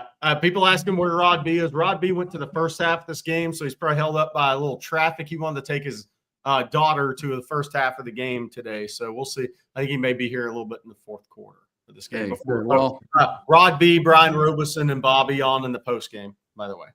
Yeah, we'll have Rod B coming up in the fourth quarter, and we appreciate Coach hanging with us. And So it'll be interesting to see what Sark does from a play call standpoint. Look, he doesn't. Sark has a hard time being real conservative, right? Is he going to put Quinn in harm's way, though, in this game, in the second half of this game? Is going to be the question. I don't mean interception, tough throw. I mean in harm's way in terms of taking hits in this game, because Quinn looks better moving than he has since prior to the injury for me today. So it's important that he ends this game that way and doesn't suffer a setback or take a hit he doesn't need to. Well, here's my question, Aaron and Jerry. If we score any points on this drive, a field goal or a touchdown, will that be the last drive for Quinn? Yes, I think so. I would think so, especially as limited as Clemson is offensively. Yeah, I do too. I think we need to get Arch, some real playing time. Yeah. Well, and the more reps you can get them, the more you can expand that Arch package. And we know it's got to, if you're going to use it moving forward against Arizona State and then beyond. And obviously Longhorns looking good in this game. They win this ball game. They'll play the first day of 2025 at noon in the Peach Bowl in Atlanta against Arizona State. You already know their opponent. That Arizona State team, guys, Longhorns will be a couple touchdown favorite in that game, I would imagine. But it's got a bunch of former Longhorns, right? Jake Smith and Troy O'Meary on that team. Nick Swanson. They got a bunch of guys playing on that team that they do. Familiar. Yeah. Look, and that's one of the things with the portal that we've been talking about, Aaron, is just because somebody leaves Texas doesn't mean they're not a good player. It's hard. It's hard to hit the field. It's hard to break through at Texas with the talent level. Now the number one recruiting class is coming in. So Zach Swanson, rotational player. Prince Dorbod, their second best edge rusher. Xavion Alford is a near all-conference safety for them. They have some good players. that were at Texas, good rotational players. Alfred's the best actual player that may have a future beyond college football. But, SMU started multiple guys today. So Arizona State's going to have some familiar faces to Texas fans, maybe not guys that made big plays at Texas, but familiar faces that'll be in the rotation. But I think Arizona State's going to be absolutely outmatched on both sides of the line of scrimmage. Well, that's because their cornerback coach, Brian Carrington, was on the recruiting staff at University of Texas. Woo! Yeah, he knows all those guys really well. He recruited he recruited a lot of them to come to UT. Yes, he did. Bingo. Well, it actually goes back to when he was on staff at USC. Yes. We had some transfers that went to USC. Maybe on Alfred. Yes. Right. That was good. Right. That was a tough catch by Wingo. The Clemson guy may have interfered with him, but got a hand on the ball. Yeah, that might have been – that's interference too, by the way. He's like grabbing him before the ball gets there. That's got to be thrown, but was not. Man. Big 3rd down and 9 here. Looking to set up the screen, but just a throwaway. So no. All right, that'll be a punt for Texas. One of the few so far this game. Yep. Wow. Get that on the ground. All right. Running game. Yeah, they went with Jaden Blue on the first one, and it got stuffed, and then they didn't go back to it. So, by the way, somebody said in here, and absolutely, Rick Ambergi, Peter Woods is a really, really good football player. Yeah, number 11. Yeah, he looks like one of those guys that plays at Georgia. And I think 3 is pretty good too. Yeah. This is our first punt, isn't it? Yes, it is. Look at the angle punt on this too. Yeah, in fact, I don't think either team has punted, have they? Clemson. No. That's wrong. Clemson punted plenty of times. Yeah. And this is still Michael Kern for a lot of you that think maybe it's that new kid from Utah. He can't play till next year through the portal. We need him now. Yeah, exactly. What about January 20th? Will it be available January 20th? Yeah. Well, that was not the efficient third quarter drive I was looking for the Longhorns. I was thinking they could maybe run out the final 5 minutes of that quarter and get into the fourth, but that didn't happen as Clemson made a couple plays there. Longhorns, I don't know why Trey Wisner doesn't come back on the field. It seems like he's having himself quite a day. But here we go. 3:43 to go, third quarter. Longhorns need to stop. Clemson will start with pretty good field position out near midfield. But you guys, as we said, they scored on their opening drive and haven't scored but a field goal since. And they really don't have a running back right now, and they know they have to throw. Kind of caught between that if you're the play caller at Clemson, Garrett Riley, because you have to get the ball out of Cade Klubnik's hands. And, Coach, you know this. I mean, there's just not a lot of plays in a playbook that can get you chunk yardage but go quickly, you know? Well, especially when you're playing against an NASCAR defense that has, 5-6 DBs on the field. I mean, that's going to be tough. All right. Grande Equipment, of course, the great partner of ours throughout the season here. Wes Murray and his team, Wes and his wife Kara at the game. I saw them in the tailgate today. They were excited to be at the bonus game, the 8th game for the Longhorns. And he's got a birthday for his daughter tonight, and they're going to dinner. But he said, no, got to be at the game. It's only happened. This is the first time it's ever happened. We got to go. But Grande Equipment right there. They started in Dripping Springs, kept growing, moved to Buda, kept growing, and now are down south of San Marcos in a great big lot because they need more space. Grande Equipment sales and rentals, also refurbs, whatever you need. You want to buy a piece of equipment for the long haul. You want to rent a piece or a bunch of equipment for a project or projects. They've got you covered. And boy, if you're looking to offload some equipment, meaning not auction it off, have them take care of that for you. They can handle 30, 60, and 90-day consignments to get maximum value for you for that piece of equipment. And as I say, Wes loves refurbing equipment. Take an old piece of equipment, make it look brand new, and run for another decade plus when they get it back to you at Grande Equipment. They're independent and local, but great people that play in the big leagues in the equipment and sales and rentals game. Nobody better. GrandeEquipment.com. That's GrandeEquipment.com. All right, so here we go. Fourth quarter. Seems like it's about the clock at this point for the Longhorns. But what you can't do here, Jerry, is give up a chunk play, give up a big play or something quick to Clemson. You want to keep the defensive thumb on them right here to not give them any life. Yeah. Yes, absolutely correct. And look, I think you'll see, Coach, a lot of eye discipline is going to be the key here for the Texas secondary. Somebody asked if I put around it, I did not. That's Aaron. But eye discipline is going to be huge, I think, here in the remaining part of this game for the Texas defensive backs. Texas pass rush, I think the edges can get home here, going back to the 4-man front, and the interiors just have to hold their gaps. But look, it's going to be interesting because Clemson can't really go to what they want to in this game. It can't be QB draws. It can't be a lot of RPOs. They've got to attack a little bit differently than how they would if this was a 10-point game with where they think they could be best against this Texas team. So this comes down to the Clemson offensive line. Can they hold up at all against the pass rush of Texas? If they do, the DB should have eye discipline behind it. And there's a big play.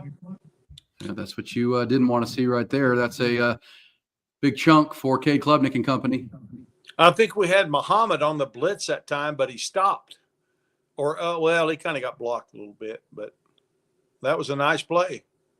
Yeah, it was. Throwback, roll left, throw back to the right, get it up over the defense. Good play right there. Good throw by Cade, too. Good upfield disruption by Alfred Collins on that play, I believe that was.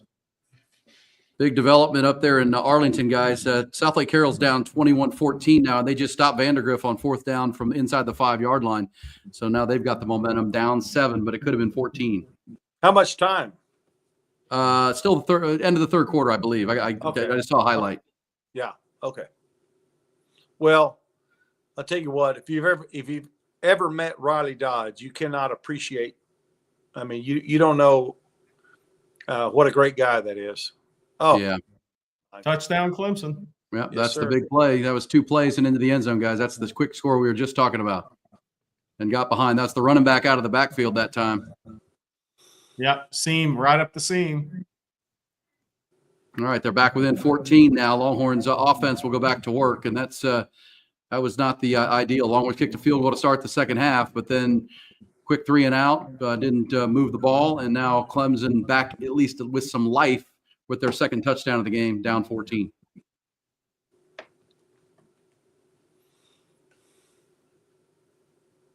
I just got past Anthony Hill and David Benda that time. I think that might have been David Benda's responsibility, but either way, that is a quick touchdown, 4 plays in a minute.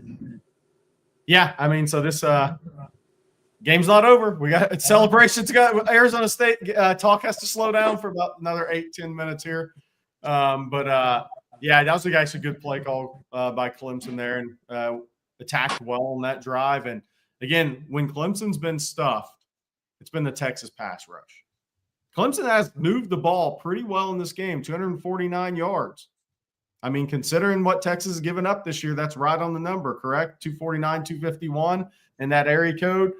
So Clemson's looking like they're going to have a 300-plus yard game against Texas in Austin. And so people in the chat can tell me what the most yards Texas has given up at home this year in a game. But Clemson's going to have a chance to get that number, I have a feeling.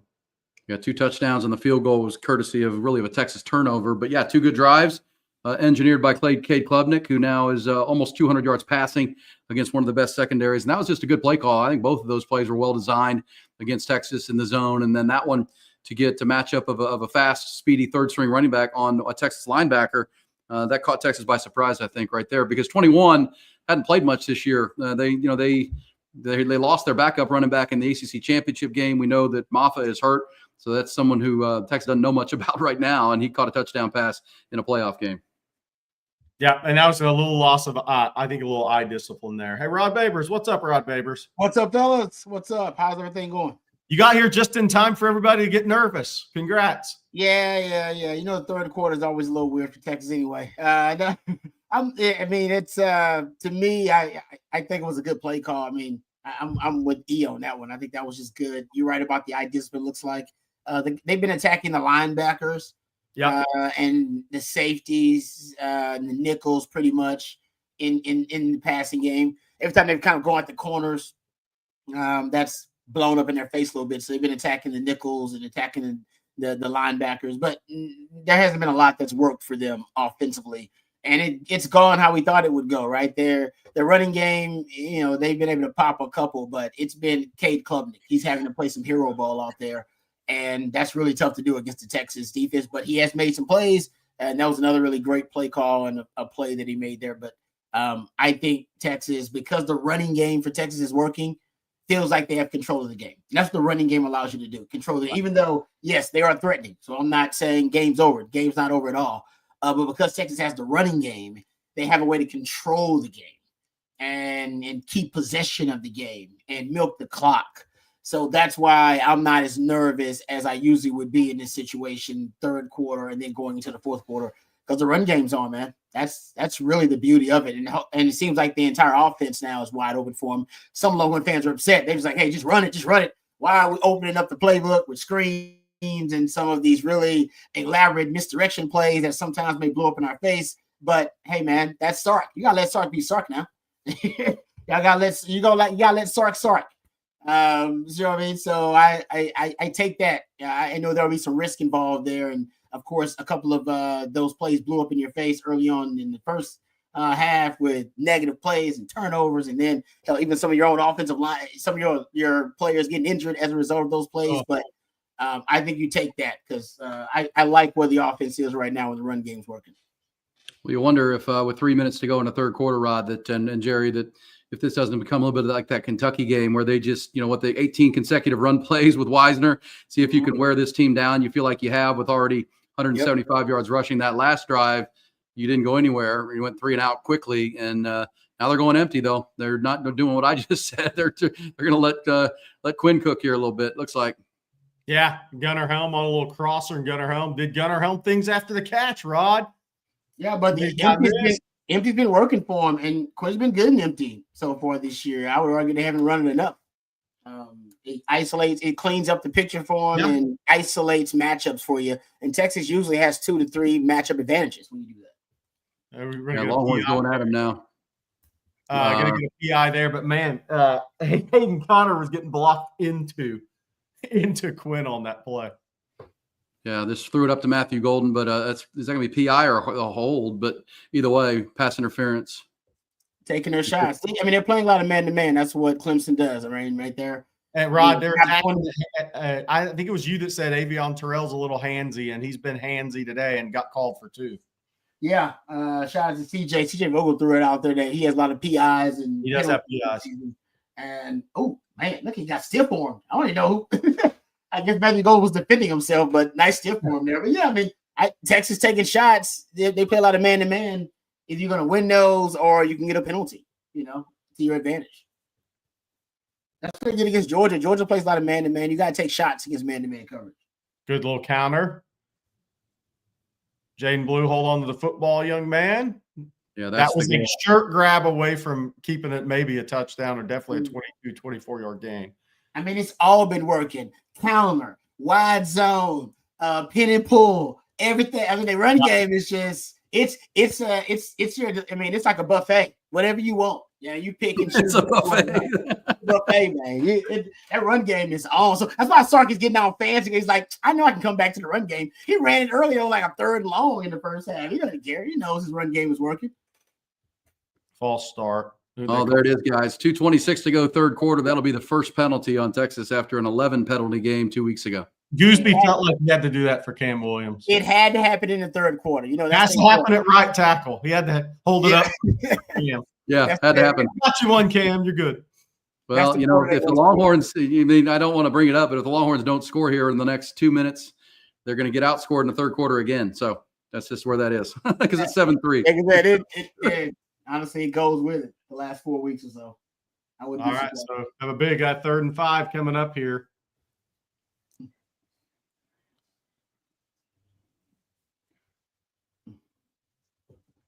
Wonder if something happened to Trey Wisner, guys. He came out and looked great in that first drive of the second half, and we haven't seen him since. May not want to risk it, man. If you're going to make a run here. Yeah, you're right about that. You may feel good with 31 on the board. Yep. Let your defense win the game for you. All right, so we're going to have 4th and 2 coming up. What's the Sark's green notebook say? Well, I don't think he's handing it to Bird Auburn right here. I mean, it's a 53-yarder. That's what I'm saying. It's for Sark. Yeah. For the arch package? What are we doing? Going for it, 4th and 2. Do you throw or run here, guys? You think if you had Wisner in the game, you'd run it, but there's a big play here. Clemson's got a little juice on their sidelines all of a sudden after that quick drive, and now they can get off the field here. Sark's got something for it. He's got some up his sleeve for a 4th and 2.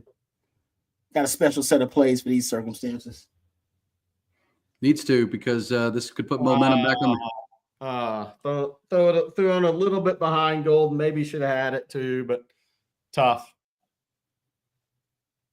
Oh, man.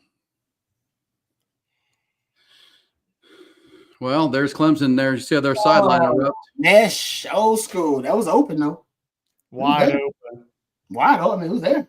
It was way behind him. You still probably could have had it. So, Rod, what do you think of that? It's hard to stop when you're running full speed. Ball was not accurate. It's not accurate. Quinn's got to be better. Got to throw. Be better on that throw. Yeah, you got to throw that guy because he's so wide open. It'd be different if it was somebody on him. It's not a contested. That's an easy.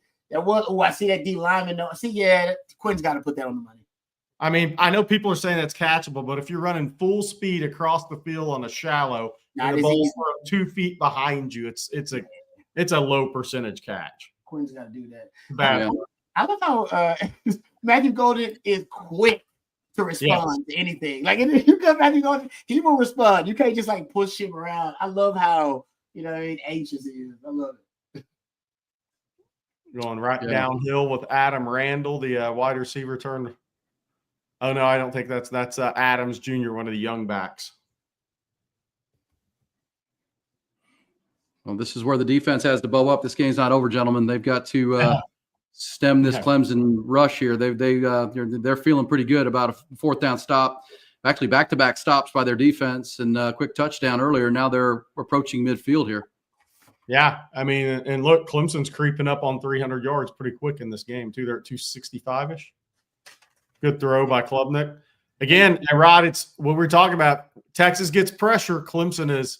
I mean, I know you could say this about anybody, but Texas gets pressure. Clemson has issues. If not, Klubnik is going to make plays. You have to have pressure on him, else he's going to make the right play. That's only good. I mean, they haven't played a quarterback playing as well as Klubnik has played. Like Carson Beck may be better prospect or whatever, but Klubnik's playing better than Carson Beck was. He is. See if the defense can make a play here. This is a deep shot, and Texas looks to have it covered there. That's the end of the 3rd quarter, brought to you by Grande Equipment. Thank God. Let's turn the page on that, right? The 3rd quarter is always an issue for Texas, so please. Hey, Jerry, Rod, I'm taking a quick timeout. You guys take it for a minute. I'll be right back. Now, fortunately, the 4th quarter is, I don't know why, but Clemson's like one of the worst 4th quarter teams in the country. 119th in 4th quarter scoring defense. And if you look at 4th quarter scoring offense, they're 93rd in 4th quarter scoring offense. So I don't know why they're so bad. Your theory, Jerry, I think is a great one. We were talking about the other day is that they don't have the depth, and that may actually be the result of the ideology of Dabo Swinney about transfer portal and NIL and why you can't stack the depth this day and age. Yeah, no doubt. I think that's exactly what it is. I mean, look, we don't have the number in front of us as far as the snaps, but Texas or as far as the snaps, like a Peter Woods has played. Their frontline defensive linemen, starters have played in this game. You don't see a ton of rotation from them. But, I mean, Texas has run, 26, 27, 29, 35, 57, 58 plays through 3 quarters. What's that run defense going to look like in the 4th quarter of this game? I think that's kind of is what goes on with Clemson because they just don't – they have good front line, but they don't have that depth that they've had in years past because Dabo's been anti-portal. Now he's changing his tune on that. Just a little bit. Yeah, you're right. The key here for Texas is the only – well, there's a couple of ways you lose a game, you're up 2 touchdowns, but force Clemson to field goals. Force them to field goals. They're on the 1st and 10 on the Texas 47 coming up for second and 10. You got to force a field goal here. They have a good kicker. If he makes a field goal, he makes a field goal. But you got to force a field goal here, keep them playing 2 scores from behind, and you have to go down and get points. You got to keep Clemson from putting the ball in the end zone. They're going to move the ball, I think, on Texas unless Texas gets after the tackles and pass pro. So when they don't get after the tackles and pass pro, Clemson's going to move the ball. You got to hold them to 3. I know. That's why. I mean, yeah, I almost wonder. And where are they now? They're on the 47. I'm with you. I think they're going to throw the football here. I mean, I don't think they're going to run the football. They putting the ball in Katie Klubnik's hands. Yeah. And by the way, this is a good comment. The OL injuries are bigger than we thought due to lack of run game in the third quarter. Cameron Williams was moving people at right tackle early in that game. Rob, they were running off the right side for 13 and a half a pop. I mean, he was moving guys. Him and DJ Campbell working in tandem together. So Trevor Gooseby, really good young lineman in pass pro. It's a good point. Run game, he's still getting stronger. Yep. No, it's a good point. That is valid.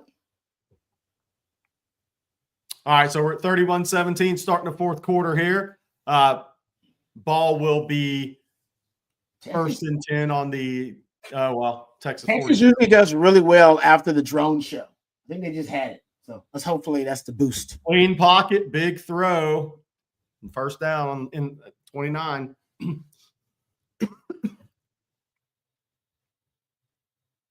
Look, I mean, if you don't get pressure, he's going to make the throw. Honestly, that's why I think I'm not joking. I think you should go to the NASCAR package. I don't disagree with that. They got to get the pressure. That's why I tweeted out earlier, man. I would go to that NASCAR package earlier on some downs. I know but you want to get pressure because I'm with you right now. Ooh, that's a beautiful catch. Ooh, close to being an NFL catch. And Rod, if you're going to play zone coverage, you got to have pressure. Good quarterbacks make plays against zone coverage if you don't have pressure in their face. And Texas going to play zone, 65, 70%? Yeah. I mean, this is pitch and catch for him right now. If you're going to play zone behind it, you better get pressure with your front.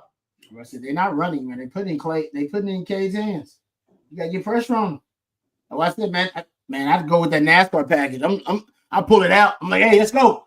They're throwing it. We know they're throwing it. They're not trying to run. Now, he may check it on you. If he checks it on you, then you got to adjust there. But I ain't going to let him just come down and have him play pitch and catch like you said.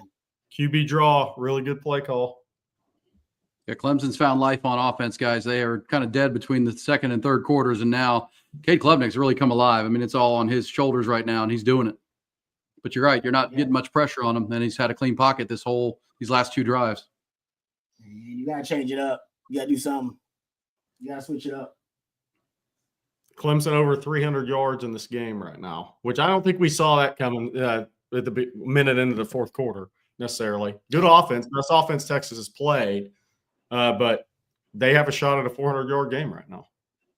Feels like they're just abandoning the traditional running game too. Like that. Yeah, they are. They're so banged up at running back. They really don't have anybody that's going to scare Texas, which is why they kind of have the run front in there if you're Texas, not getting much pass rush. That's why it's a no pass rush at all. That was a coverage throwaway. I don't know what I said. I think the adjustment would be I'd put more pass rushes on the field. Yeah, I'm with you on that because that's the thing. They're not even threatening to run, and they got Bill Norton out there and Vernon Broughton. Yeah, man. Nah, I'd let him at the check. You want to check it? Check it. You got to check. You got to audible to a run. That's fine. We'll bring our safeties up and sack the box on that if that's the case. But I'm not going to let you just come down the field and unfazed as a quarterback. They got to figure something out. Maybe they got to blitz him. They're going to blitz him here. They got to light him up. Well, there's a traditional run play, and it's going to pick up 6-7 yards. This will be a huge third down, but this is absolutely 2-down territory for Clemson. They're not going to kick a field goal here.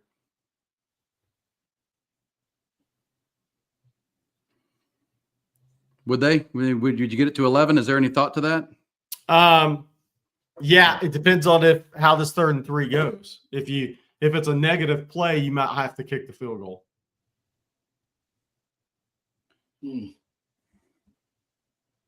There it is. Sack. All right. So what do you do here? 4th and 6. You can get a first down, but 4th and 6, if you kick the field goal, you're an 11-point game. I don't know. Yeah.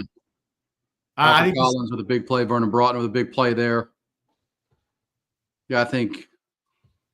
But, I mean, you need 2 scores here. I think they'll. Oh, man.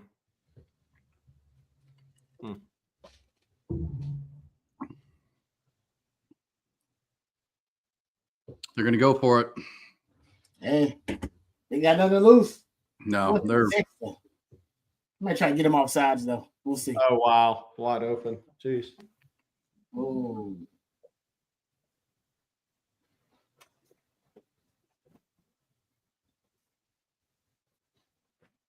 Wow, that was too easy. Where did he Anthony Hill got conflicted there. He was going to go chase Cade Klubnik in case he ran and just threw it right behind him. A lot of time left in this game too. Yep. Yeah, spy beater. Are they picking on Manny? I saw that. I think they're just picking on. I think they're picking on more the underneath. We just saw it. I said earlier. I think they're picking on linebackers. They're picking on nickel. They're picking on safety. I don't think they're having. They haven't had much success, in my opinion, just throwing straight to the outside guys. I think they're going more underneath. They haven't tracked it officially, but they're attacking linebackers. They're attacking nickels. They're attacking safeties. They just did there. They're attacking the underneath. That's why they're putting their best receiver in a slot and targets to motion. Put him in the slot, moving him around. That's who they're attacking. And they middle of the field. Well, and again, we've talked a lot this week in this game. I mean, this is the best quarterback Texas has played this year. Yeah. And this, Rod, you played in the league and you played in a lot of games. This is what playing against a good quarterback does. I mean, good quarterbacks are good quarterbacks. Good quarterbacks, just like great coaches, right? They do the same thing. They find solutions. Right? All the problems that a defense is going to present to you, they find a solution to it. And then what did Klubnik doing this one? All right, you know what? Nobody's open. Let me extend the play, go to the right. Oh, you know what? And that moved the linebacker for me. When I moved, the linebacker moved with me. And him moved with me, opened up a window, and I found him. Like that's what great quarterbacks do. Good quarterbacks they'll find solutions. And that what initially the play was taken away. A bad quarterback stays in the pocket there, and Texas gets to him, or he throws into a small window, and then boom, they get an interception or they knock it down. Cade Klubnik decides, no, I'm going to extend the play. Extending the play, they got a spy on me. That guy is conflicted. He decides to move with me, opens a window, I throw right behind it. It's playing a good quarterback, right? Texas didn't play many. How many they played last year? How many good quarterbacks did play last year? And how many games they lost? They played 2 and they lost 2. Like that's what a good that's legit what a good quarterback does, man. Trust me. I played a few, and that's what they did to us too. We're a great defense too. And then Cliff freaking Kingsbury, you say he wasn't a great quarterback, but in college he was. Balled out, put it on us. I'm like, he's figuring out solutions. I can't.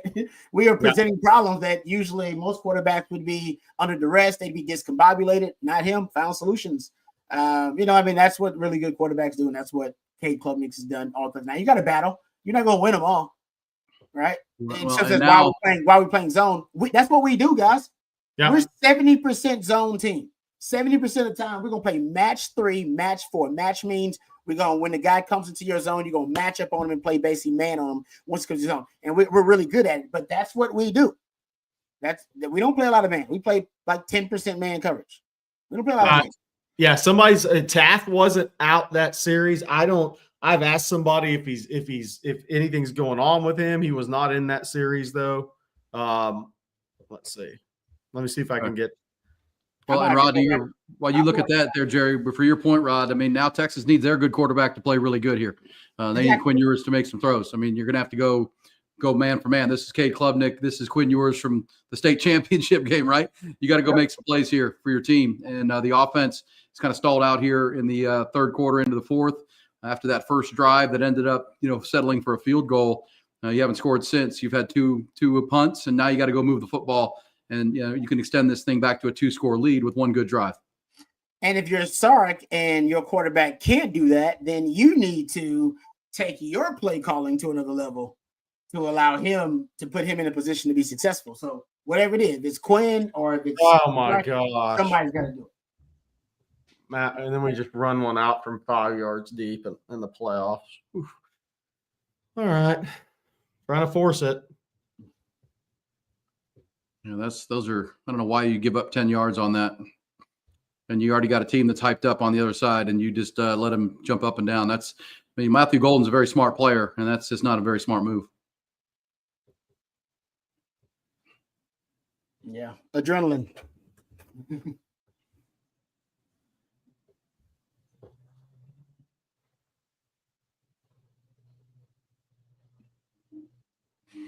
Boy, Klubnik, they're showing this highlight reel, man. He's been really, really good. Texas linebackers had a rough day in coverage, guys. They have, based yep. on the highlights. Yeah. And that's Good what they've way to- attacked. And it's smart though, right? Your DBs are good. You got the best secondary in the country. Why am I going to go at? They thrown at Janae Barron and Malik Muhammad a little bit, but not that much. It's been the underneath, right? Whoa, boy. All right, let's see what you said it. Rod Sark's got to dial up some play calls here. First down, you get 6-7 yards on the first down play. Now let's see if they can get the run game going. They haven't really in the last 2 drives. Whoa, boy, guys. Uh-oh. Good night. Oh, no.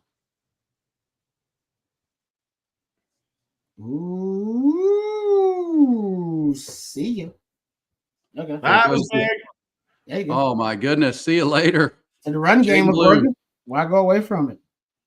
Right behind Kelvin 206 Banks. 265 rushing yards in this game now. So it's their best rushing game of the year? I think that is correct. Wow. So we were right. When we said, listen, the running game is fine. It's just Georgia you can't run against. It's Georgia's linebackers. These runs don't happen against Georgia's linebackers, Rob. Yeah, it's just Georgia. And we're running against Georgia. The outside zone works, the wide zone, the pin and pull, the counters, it all works. It's just don't want to see Georgia running those concepts. And you're good. No. You ain't got to see them until you get to the national title if they make it there. Yeah. I love it. That was big. That was big. That was a left side run, double tight. So think about this, guys. So you've had your best 3 rushing performances of the season in 3 of the last 4 games. Yeah. The only thing that screwed you up was Georgia. So you did find something in the run game. You found it. You found your identity in the run game. You just Georgia is a bad matchup. It's that simple. Period. That was the theory initially that I was going in, and it is. It's a bad matchup. But that's okay because football is about matchups. Football's a fight. It's about matchups. Yeah. Sometimes guys are bad matchups. Look, and let's be real. Georgia has the most talented front 7 in the country. Not the best defensive line, but the most talented front 7. They have probably 6 NFL linebackers they rotate in the game, and they're all big and fast and can close gaps. And Clemson's got good linebackers. Hell, A&M's got NFL guys on their defensive line. They got to get drafted really high. Not that front 7, right? Your run game really does work. It just don't work versus Georgia. Yeah.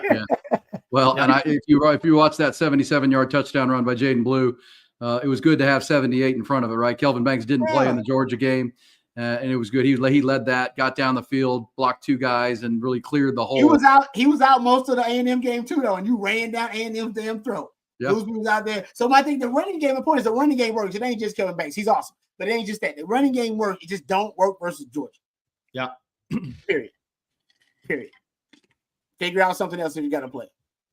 Yep. So, Rob, I want to ask you, what do you do defensively on this drive if you're Texas? I mean, that was hey, look, there's 10:48 left in the game. That was a 77-yard run. There's a lot. Make them run it. Make them run it. I'm coming after Cade. I'm putting my NASCAR package on the run. Yeah. You want to run it? Let's run it. Because you know what? You got to run it. Running takes time. Running takes time off the clock. And I'm fine if you want to run it down my throat at 5-6 yards pop. That's cool. That's cool because you're going to check it every time because you're probably going to be in a pass play. So you'll check it and then it'll take more time off the clock. You're going to run it. That's going to take more time off the clock. Right now, we're fine because time is our friend. It ain't yours. So if you want to do that, fine, but you won't.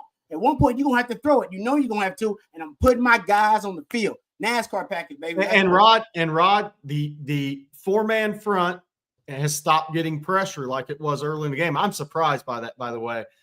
So the NASCAR package makes a lot of sense to me right now. Invite the run, but make sure you get to the quarterback if not. Yeah, I agree with you. Maximum pressure on the offensive line because the one thing Cade's doing, he's making too many throws down the field.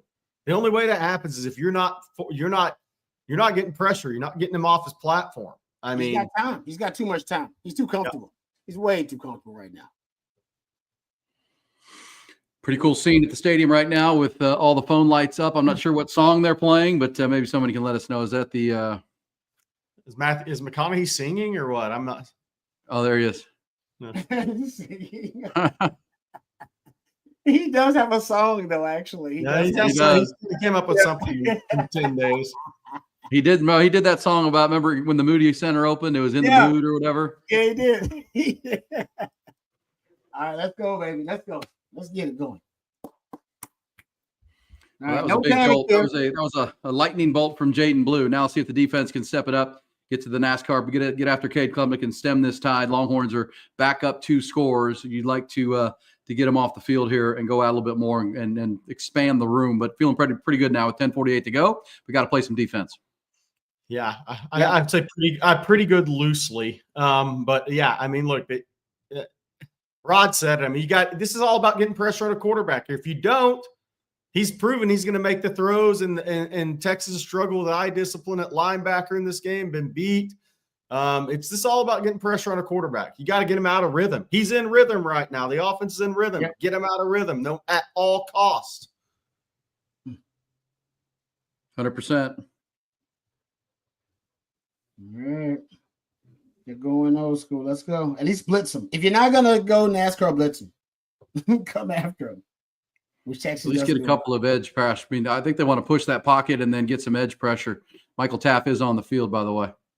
Yeah, Michael Taff was in on the PAT last time. Sorry, I didn't pass that along from somebody in the stadium. You see Gavin Holmes there at corner on that play. Made a good play. Couple of updates, guys. Up in Arlington, it's 21-14. Vandergrift still leads in the fourth quarter. Baltimore leads Pittsburgh 31-17. Russell Wilson just threw a pick 6 that was not ideal for the quick Steelers. Heads up, guys. They put Ja'Day at nickel. Oh, wow. They didn't take Gilbert to put Ja'Day at nickel. That's why Gavin Holmes is out there at corner. Good call, Rod. They're going coverage specialists. They're running double nickel. They're running dime, right? I don't think so, because you got. Or they just got Gilbo off the field. Yeah, they took him off the field, guys. They put Ja'Day Barry, put coverage specialists out there. They put the best coverage guys out there. And Gilbo did get beat on a couple. Yeah. Yeah, they've been attacking Gilbo. Yeah.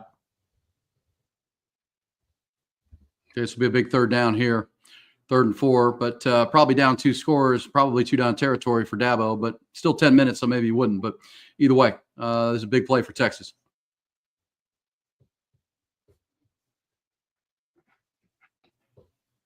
Ooh.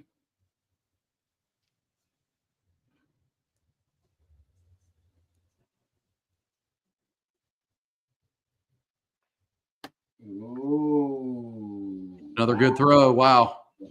Great throw. And went after. Got him. But TJ Barr's a freshman receiver. He's good looking. Good player. Saw him in high school in Tampa. Really good looking kid, man. Him and Wesco. Klubnik's he's got some guys next year between those two, and then Antonio Williams coming back. Great play design. Turned it into a slot fade. Essentially, when they motioned the guy outside of him and turned it into a slot fade, put Muhammad in the slot, gave the guy in the slot a 2-way go. Clemson has really come alive offensively. They're about to be over 350 yards, and their third down conversions, which they were terrible at, all of a sudden they're converting them. Longhorns Texas is not getting the pressure that they were in the first half. No, that's the whole deal, Aaron. I mean, they were beating the tackles routinely from midway through the first quarter to the end of the first half, and they're just not getting that same pressure. They're not running the ball. Like, I don't even understand. What they've stopped running the football, traditional running game. Like, why are we? Why would we put anybody on the field other than a coverage specialist or a pass rusher right now? Don't understand. If you don't do those two things well, you're not on the field right now. That's all they're doing. Yeah. Yeah. So a comment here in the chat. I do want to. Where was it? Imbris said, if we survive this, Arizona State's better. Arizona State's not better in the passing game, but they're better running the football. It'll be a different look. They don't have the weapons at wide out. Now, the quarterback's a dang good player for Arizona State, but Tyson, their best receiver by far, is out for the season. They don't have the weapons at wide out. Clemson's got some good players. We talked about it all week. They got all 3 of their wides, and they're tied in. They're going to play in the NFL. Yeah, that's another great catch by the freshman. Somebody just saying with the super chat, they picking on Manny. They picking on him now. They picking on Manny now. I no doubt about that. Well, and on that play, the big completion just now, guys. That's clear. That's having 4 targets on Manny Muhammad just in this drive. Well, and I'll tell you this, on that play, the most recent big play to Moore, Colin Simmons got held by the left tackle, and he beat him off the punch and was going right at Cade Klubnik. Guy grabbed him and slowed him down, and no one called it. So that's a tough break for Texas. But Cade Klubnik made a great throw, and this freshman receiver is getting the best of Manny Muhammad right now. Well, and I think that's Colin Simmons taking out his frustration, but it hurt the ball club because he got held on that long throw. No, it wasn't called. That is one of the few penalties on Texas in this game, but it's a big one. First and goal.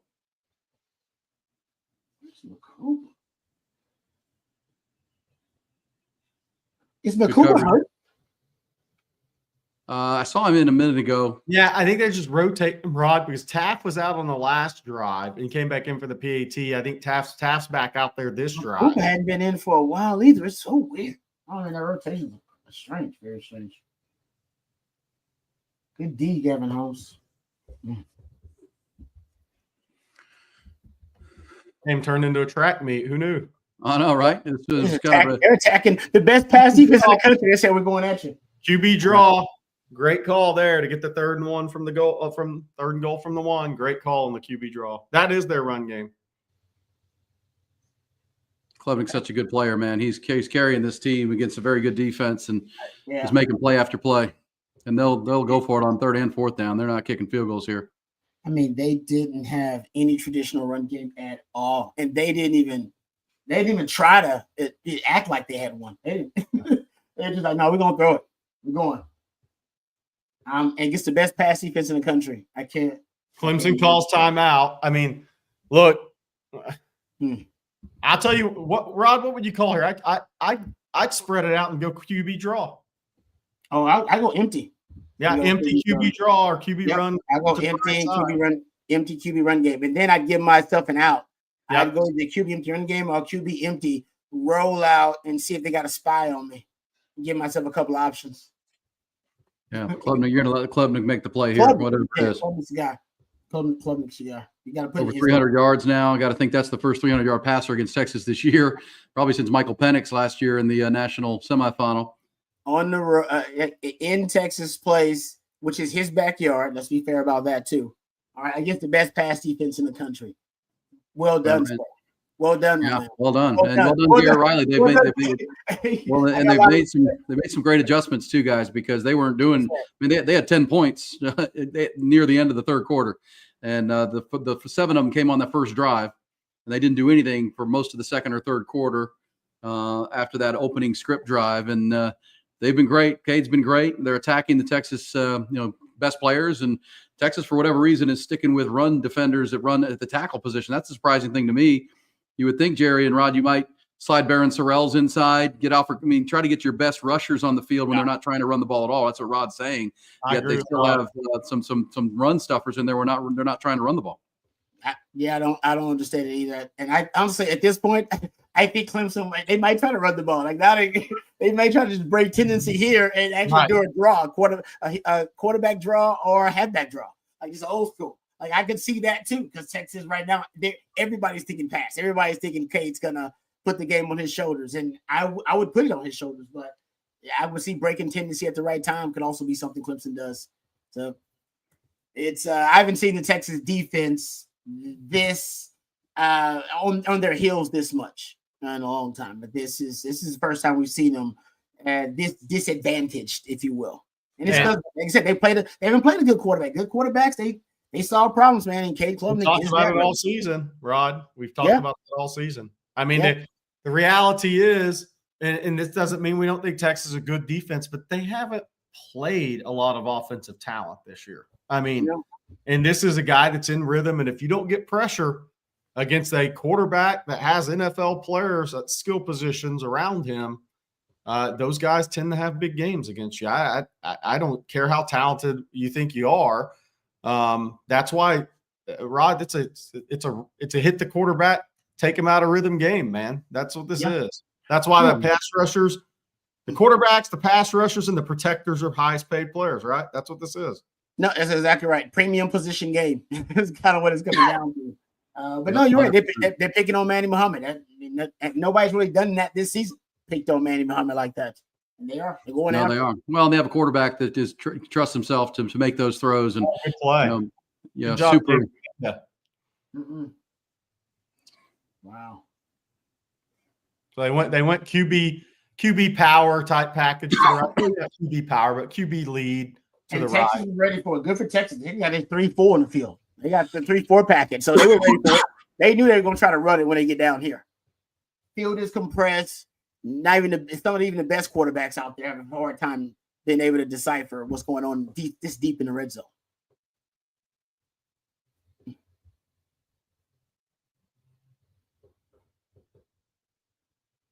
Texas doesn't do a lot of that. They don't do a lot of shadowing, Jay. Oh, smoked him again, man. Wow, what a huge stop.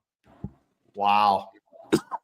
They got the Jermaine Lole is hard guy to move, man. He's a low man wins guy.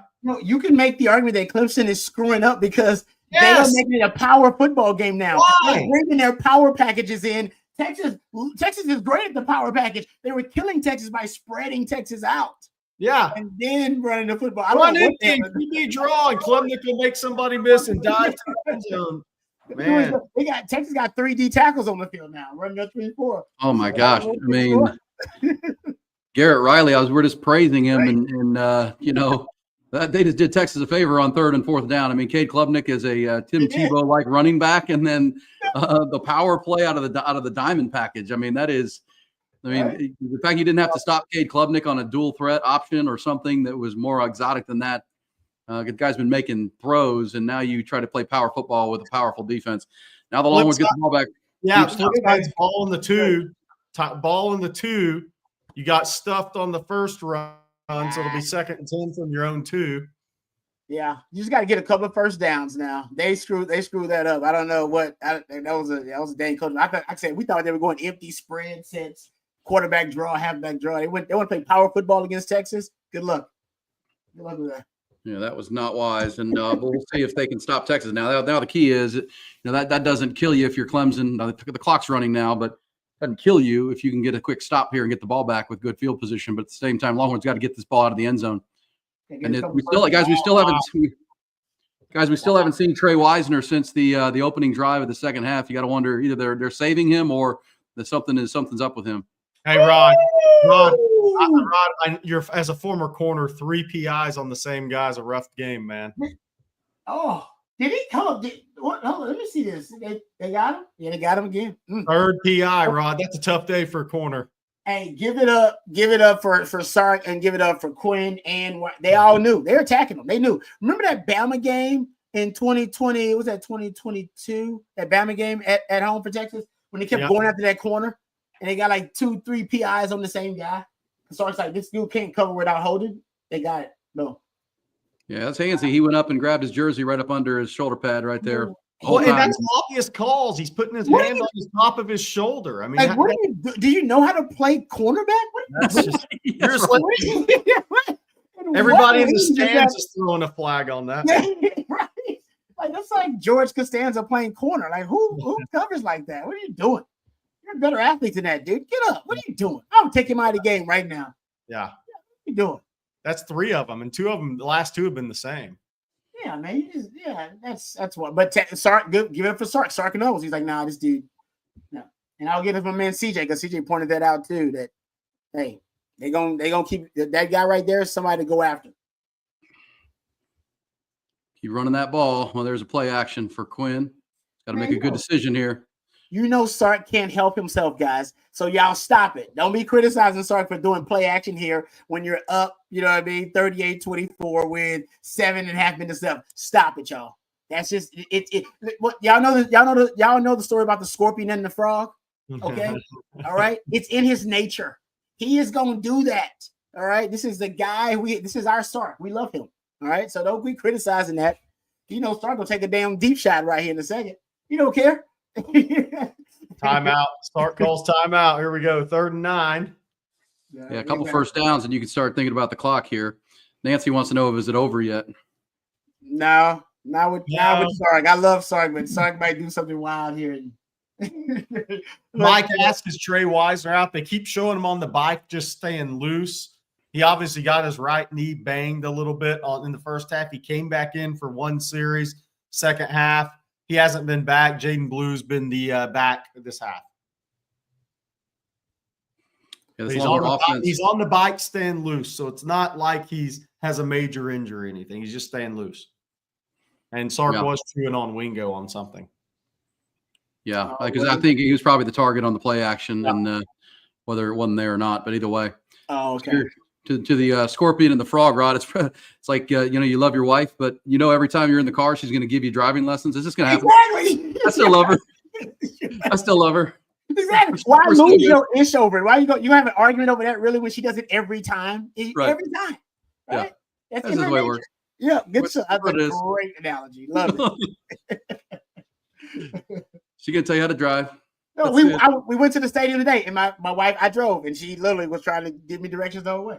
Exactly. I was like, I went to school here, baby. I went to school here, played football there. Good throw, good catch from Quinn to Jaden. But by the way, Vandergrift won. They're saying in the chat, congrats to Coach Sanders and Vandergrift. Nice. Huge win against Riley Dodge and South Lake Carroll. What a win. That's their first for the Drew Sanders is the only head coach that program's ever had. He started it back 15 years ago or so. And to get a state title, pretty awesome for them. And that's 2 for Central Texas. You had Smithson Valley. Now Vandergrift and Westlake can make it the trifecta tonight. But a big third down throw by Quinn there, rolling left. Yes. Getting the conversion. That's a big throw and a big spot right there. I'm glad you said that. That's a big time throw. Extending the play and put the ball on the money. Tough 3-yard run by Jarrett Gibson. Look, I'm going to continue to say this. And obviously, you can't be a good player if you don't hold on to the ball running back. If Jarrett can get that fixed, he's going to be a really good player. He's got a little burst when he sees the hole with that compact power. If he will just get past the ball protection issues, he can be a really good player running the football in the SEC. Yeah, they need that power back too. And, CJ Baxter coming back next year. He and Trey Wisner, Jared Gibson, that's a pretty good trio of backs. But Longhorns are going to run this clock now. It's under 4 minutes and a big third down here too. One more first down, and you just got to force Clemson to start using the rest of their timeouts. You keep running it here, guys, and let the clock run. Yep. I run the rock. We run the rock. Got to hold it. Got to keep it tight. Iron tight. Low risk, man. Yep. Who cares if they know the clock keeps moving? That's all we care about. Score lead, and you can take this all the way under 3 minutes, punt the ball. Run it one more time. Yeah, make it an impossibility, no matter what the circumstance, for them to end up coming back in this game. I mean, that's what you do. So you run the rock. And the only people concerned would be the gamblers that took Texas or Clemson, and the line is 12. Or it's right now covering versus not. You're good right now. Great. Good teams win. Great teams cover. Well, that's why bettors who took the burnt orange are looking for a first down here. Boom. Explosive run. That's true. There it is, Jared. Stay in bounds, and take him a little more. I wish you would have slid in bounds. That's okay. That's all right. We'll take it. Baby Rhino. We'll take it, baby Rhino. It's all good. Hey, Gary, we talked at halftime that this team could get to a 300-yard rushing game. They're at 289. Yeah, wow. Without Trey Wisner. No, but without Cam Williams at right tackle and Majors at center. No, but think about it, guys. It's been the case too, because in the A&M games without Kevin Banks. Yeah. Your best player and your best offensive lineman. So that's the thing. They have found something in the run game. Like we said, you just can't run versus Georgia. Which Notre Dame's going to find out next week with a great running back in Love. Yeah, it's just, so, hey, it's okay. Well, by the way, Notre Dame, Jerry, has 2 great running backs. Who's the backup kid that's real good? I like him. Jadarian Price from Denison, Texas. Good player. Yeah, he's a real good player, man. If he hadn't torn his Achilles early on in college, I think that slowed him down. But, hey, let's hopefully Christian Clark can return to that form, because I think he's very similar to Jadarian Price. Hopefully he can return to that form, because Texas will have something we're not expecting if that's the case. All right, guys, we're to the 2-minute timeout. Longhorns up 14 and looking to run this clock out. a la the Kentucky game, the A&M game earlier. Let me tell you, Grande Equipment has been a great partner, but also ATX Trees all year long into the bonus game. Bert Cedillo and the team, locally owned and operated, 25 years they've been doing this, and that's how you have a tree farm full of established trees that you can, pluck out and install at your house or your property, your business. They have over 18 varieties of the native trees in that tree farm, over 30-gallon trees, so you're getting mature trees that are already established to give you that shade and the beautifying look you're going for there.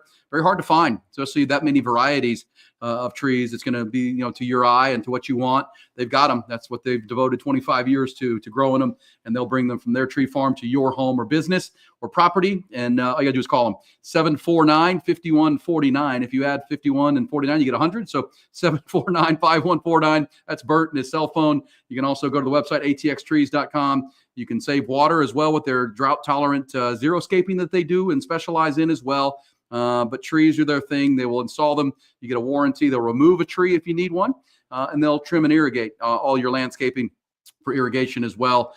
Tree trimming, once those trees need to be pruned back and kept healthy, they do that as well, better than anybody, and a locally owned family business who are huge Longhorn fans and want to help you out when it comes to trees of any kind. Healthy trees all year long at ATX Trees. You can call and ask them about some help. If you've got some trees that are not looking great, they can come help you out with that as well. And they have the QR code right there on your screen if you want to touch that and get some information, or just go to the website, atxtrees.com. That's atxtrees.com, based right there in Dripping Springs, Texas. Their tree farm up there in Liberty Hill, doing a great job with atxtrees.com. All right, guys, 2 minutes to go here. Somebody asked who we want to win the next game. I want Tennessee to win so I can see an Ohio State meltdown. Not because I dislike the Buckeyes, but the fan base, I think it'd be funny to kind of see what happens. I also think Tennessee has a better shot of beating Oregon. By the way, I was thinking about this and having some Ohio State ties myself with my a lot of my family. That's right. It would be amazing with Ross Bjork if back-to-back off seasons he's got boosters breathing down. The last year was the A&M mess with the Mark Stoops hire that was nixed. And this year, if they lose tonight to Tennessee and he doesn't plan to fire that coach, there might be a revolt because there's a lot of people in Columbus that want Mike Vrabel bad. Yeah. And he's available. Yeah. You don't got to buy him out. You stole my line, Aaron. I was going to say, Bjork better not put Mark Stoops on a plane to Columbus. Look, also Arizona State, that'll be a January 1st, New Year's Day at noon Central Time, 1 East Coast. Will we be able to shut Scatabo down from the chat? I think so, because look, it's a much different offensive team. Since we're on a timeout here, we can talk about this, Rod. Clemson has 3 wide receivers that are really good players. Arizona State lost Jordan Tyson to the broken, I think, collarbone separated shoulder in the Big 12 championship game. He had like 76 catches and was by far and away their best receiver. Yeah. He's out. They don't have the same weapons Clemson does at receiver. Now, I think their quarterback, for those who haven't seen Sam Levitt, he is just as good a thrower as Klubnik is, but he doesn't have the same guys around them and is not quite as athletic. He can make some plays running the ball a little bit, but it won't be a lot of QB draws and things like that. It'll only be off schedule under pressure. Yeah, the math is different. Yeah, like you said, because they don't present the same problems at the skill positions.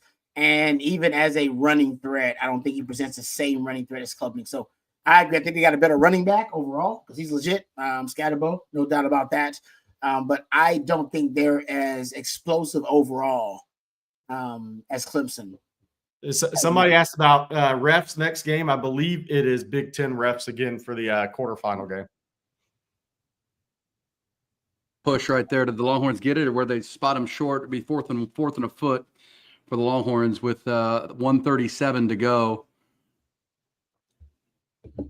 Ryan Rips, ASU's about to put on a show. Tell all your ASU your buddies to come on in. We'll be talking about ASU for the next 10 days. We love all the chatter. They're not about to put on a show, but come on and let's talk about it. Yeah. No, I'll say this. No, because to that point, because then I'll leave. Texas does have an issue when they play NFL running backs. Yeah. I'll say that. When I've looked at the schedule and I've looked at Texas play NFL running backs, whether it be Florida, Arkansas, ETN, I'm talking about guys that gonna play in the league guys, NFL guys that they don't need the offensive line to make all the holes for them. All right, that they make some plays. So he's an NFL running back, so he's gonna make some plays. I don't think it's gonna mean you're gonna pull the upset, but I think Scatterbo will make some plays because he's an NFL caliber running back. There you go. Yeah. You ASU fans, but ASU is not, their offense is not as explosive as the Clemson offense. That's right. And a quarterback that can solve problems like Klubnik. So is Scatterbo the best running back they faced? Best between the tackles. ETN, as I said, if ATN might be better, I don't know. My point is, Klubnik's the best quarterback they face. That presents more problems to a defense than a running back. Rod, here's the question for Arizona State: can they get the Texas linebackers in conflict like Clemson did? That is going to be the key. That's the answer to the test Arizona State's going to need, because if they can't, that is also the running quarterback, the quarterback moving around a lot too. Yeah, they won't run the ball as effectively, even though I love Scatterbo. He's one of my top 2 or 3 favorite players in college football this year. But if Arizona State can't get Anthony Hill in the conflict and he's just playing downhill on you, problems running the football. Yeah. And I'll say this too for my 2 cents. I haven't watched a ton of Arizona State, but I did watch them play live. I was on the field when they played Texas State on a Thursday night. Oh yeah. And I mean, the body types don't look like Texas. I will just say that. No, Clemson has the better athletes because they've recruited a higher level player than Arizona State. Right. Arizona State, they've kind of taken on kind of the Scatterbo and Levitt. I mean, Scatterbo's a great leader, super tough guy. They've kind of taken on his personality as a team. And the crazy thing was last year, it was all about Jaden Rashada transferring out. I think that actually ended up being a benefit for Arizona State. They brought in Levitt, who was more of a blue-collar guy who wasn't just chasing NIL. And then so you got blue-collar quarterback, blue-collar running back. And I think that's been big for killing Kenny Dillingham and his program, is they got away from all the conflict around Jaden Rashada's recruitment, him coming to Arizona State, all the NIL demands that were there, and just got back to blue-collar football with this team. And the quarterback's a really good player. I'm not sure a lot of people have seen him. He's really good. He just may not have the horses around him. But again, Rod, I think Texas has a huge advantage on the offensive and defensive lines in that game. So Arizona State's going to have to find a way to scheme around that Texas defensive front. Yep. It kind of reminds you of, in my opinion, of when you saw Indiana go up against Notre Dame or Ohio State. I mean, you just see the type of bodies, just the sheer size, the depth of athlete. I mean, it's just seeing them up close against Texas State. They weren't physically dominant to Texas State, if that says anything. But you know, they're well coached. They've got a good quarterback. They've got a good running back. But Texas just has so many NFL bodies and level bodies. We'll see. Texas will be pretty heavily favored in that game. But the Horns over 500 yards of offense now, 202 through the air, 298 on the ground. Start go for this on 4th and a yard. I mean, why not? I mean, you control the game here. They're going to be 4th and a foot. You wonder if the Arch Manning package shows up here to try to get. That's who it's going to be. Nice, love it. Yeah, I mean, you need a yard, you need a foot. If you saw the measurement there, they thought that they had Jarrett Gibson on a first down with the offensive line pushing him across the line, but I think they ruled the whistle had blown. But it's going to be Arch Manning here. You get a foot, the game's over. Essentially, if not, Clemson's going to have the ball still down 2 touchdowns with under 2 minutes to play. Yeah, I mean, Clemson burns their last time out here, I believe. All right, gentlemen, I'm headed to the post game. They'll get the first down, doesn't matter. But I'll see you guys in the post game. See you, Rod. It matters to the gamblers, Jerry. I'm just going to say that. It matters for the gamblers, because if you don't give the ball back to Clemson, they can't cover, and the Longhorns will win by 14, and that'll be just fine. And you do give it back, one of those backdoor Cade Clubbing drives to put it in the end zone. But here we go. Longhorns will come out with the Arch Manning package, and that is somewhat big. That I guess that Dabo Swinney knows burning that last time out not ideal, but at the same time, I don't think they thought Texas was going to go for it, and I don't think they were planning on Arch Manning, so they had to get the right people on the field, because it wouldn't matter about that timeout if they don't get a stop here. But here we go, inside 2 minutes. Remember, that postgame show is coming up. Bobby Burton, Rod Babers, and Brian Robinson. You won't get better analysis of a Texas game in the postgame than those guys will give you.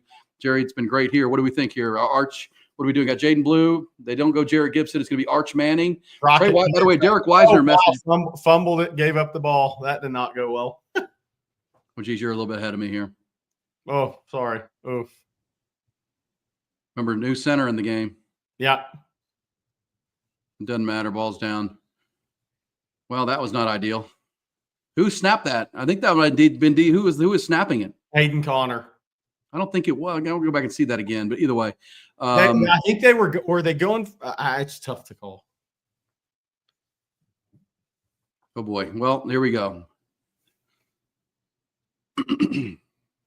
Yeah, it was Hayden. It was Hayden. Yeah. Okay. Well, Longhorns up 14. Jerry, the final minute and 43, no timeouts for Clemson, and they're going to have to score and get an onside kick here. Is essentially where we're at.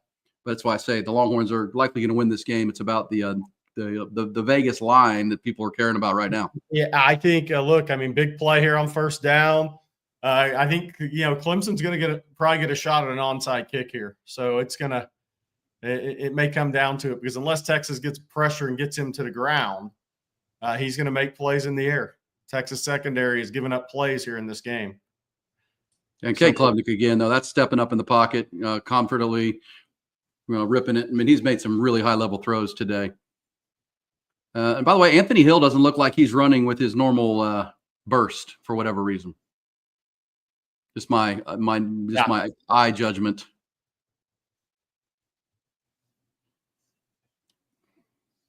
All right, so 2nd and 6 on the Texas 26 here. Again,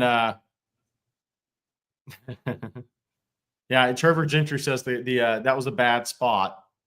It was. I agree with that. And but I think they blew the whistle. I think that's what they were telling Sark. I would imagine that's what we'll hear in the post game from Sark, that somebody blew a whistle. So the final surge for Texas didn't count. Play was dead. But either way, the short yardage issues continue to be a problem for Texas. They had a goal line situation here today, and that 4th down. They've got to be better if they're going to win a championship. Somebody is saying Hill looks like he's nicked up to them as well. So we'll see if Sark says anything in the press conference afterwards if he's asked. Well, he just runs. He's so explosive in twitch. Yeah. He just doesn't look like that right this second. Might be tired. And they have, as we've said, they put the linebackers for Texas in conflict all game. Yeah, I mean, it may be a little bit of a mental conflict there for Anthony Hill in this game. Well, one of the things Rod talked about on Tuesday and our Tuesday stream is the idea that Dabo Swinney was tipping into Brett Venables a little bit and their game plan at Oklahoma. And last time we saw a quarterback play a game like this, it was Dylan Gabriel in that very same 2 years ago in the Cotton Bowl, right? And Dabo Swinney and Brett Venables are good buddies, and Cade Klubnik's playing one of those kind of games like Dylan Gabriel did that day. Fortunately, Texas has a 2-touchdown lead, but Klubnik has been phenomenal today. Pat Brown clock remaining is I think we're at 116. I think it's less than that. That's a heck of a yes. Bobby Petronic, Gavin Holmes been playing well. 120 remaining in this game. 4th and 6 from the 26-yard line. Cade Klubnik against pressure, not going to get it. Game over. Well, there you go. Longhorns are going to run out this clock now, and the defense made some big stops. That 4th down stop was huge to then come off the goal line to go down and run the rest of the clock out. Michael Taff making the play against the freshman, and Michael Taff appropriately making the final play of the game. Longhorns will finish with over almost 500 yards of total offense and 38 points. Clemson, I give Clemson some credit. They were down 31-10 in this game and made it at least interesting into the 4th quarter with a brilliant performance by Cade Klubnik, who threw for 336 yards and 3 touchdowns. Give Texas credit, Jerry. They limited the turnovers with just the one on the interception that DeAndre Moore had hit him in the hands, and he dropped it, popped up in the air. And they also only had, see if I see the final number, 2 penalties for 10 yards. Yeah, 2 penalties for 10 yards. Again, Quinn's interception wasn't on him. DeAndre Moore dropped that ball. Was it the sun? Doesn't matter. Quinn played a really good game today. I thought he only put 1 ball in really harm's way. But again, that run game was huge. Texas pass pro was big. The one thing that my takeaway from this is Clemson kept Cade Klubnik clean in the second half of this game and gave those wideouts a chance to make plays in this game. So that's the one thing is how's Texas going to get pressure on Arizona State? We got 10 days to talk about it. Thank you very much, Aaron. Hey, we got one more watch with us at least, and I think at least more than one. I like Texas over Arizona State by more than this next week. So it'll be fun on January 1st. G-Man, I'll wish you happy Merry Christmas, and we'll meet again in the new year, my friend. It'll be the first day of 2025 with the Peach Bowl and our next watch along. Thank you to Grande Equipment. Thank you to One Source Gas of Central Texas. And thank you to ATX Trees for being great partners. Longhorns win it again. They advance. They'll play January 1st at noon in the Peach Bowl in Atlanta against Arizona State. As Jerry said, throughout the holidays, On Texas Football will be your spot to lock in, talk about it, and get ready for that game. Jerry, thanks. Post-game coming. Thank you, Matthew, as well. Bobby, Rod, and Brian Robeson coming your way next on the On Texas Football channel. We'll see y'all.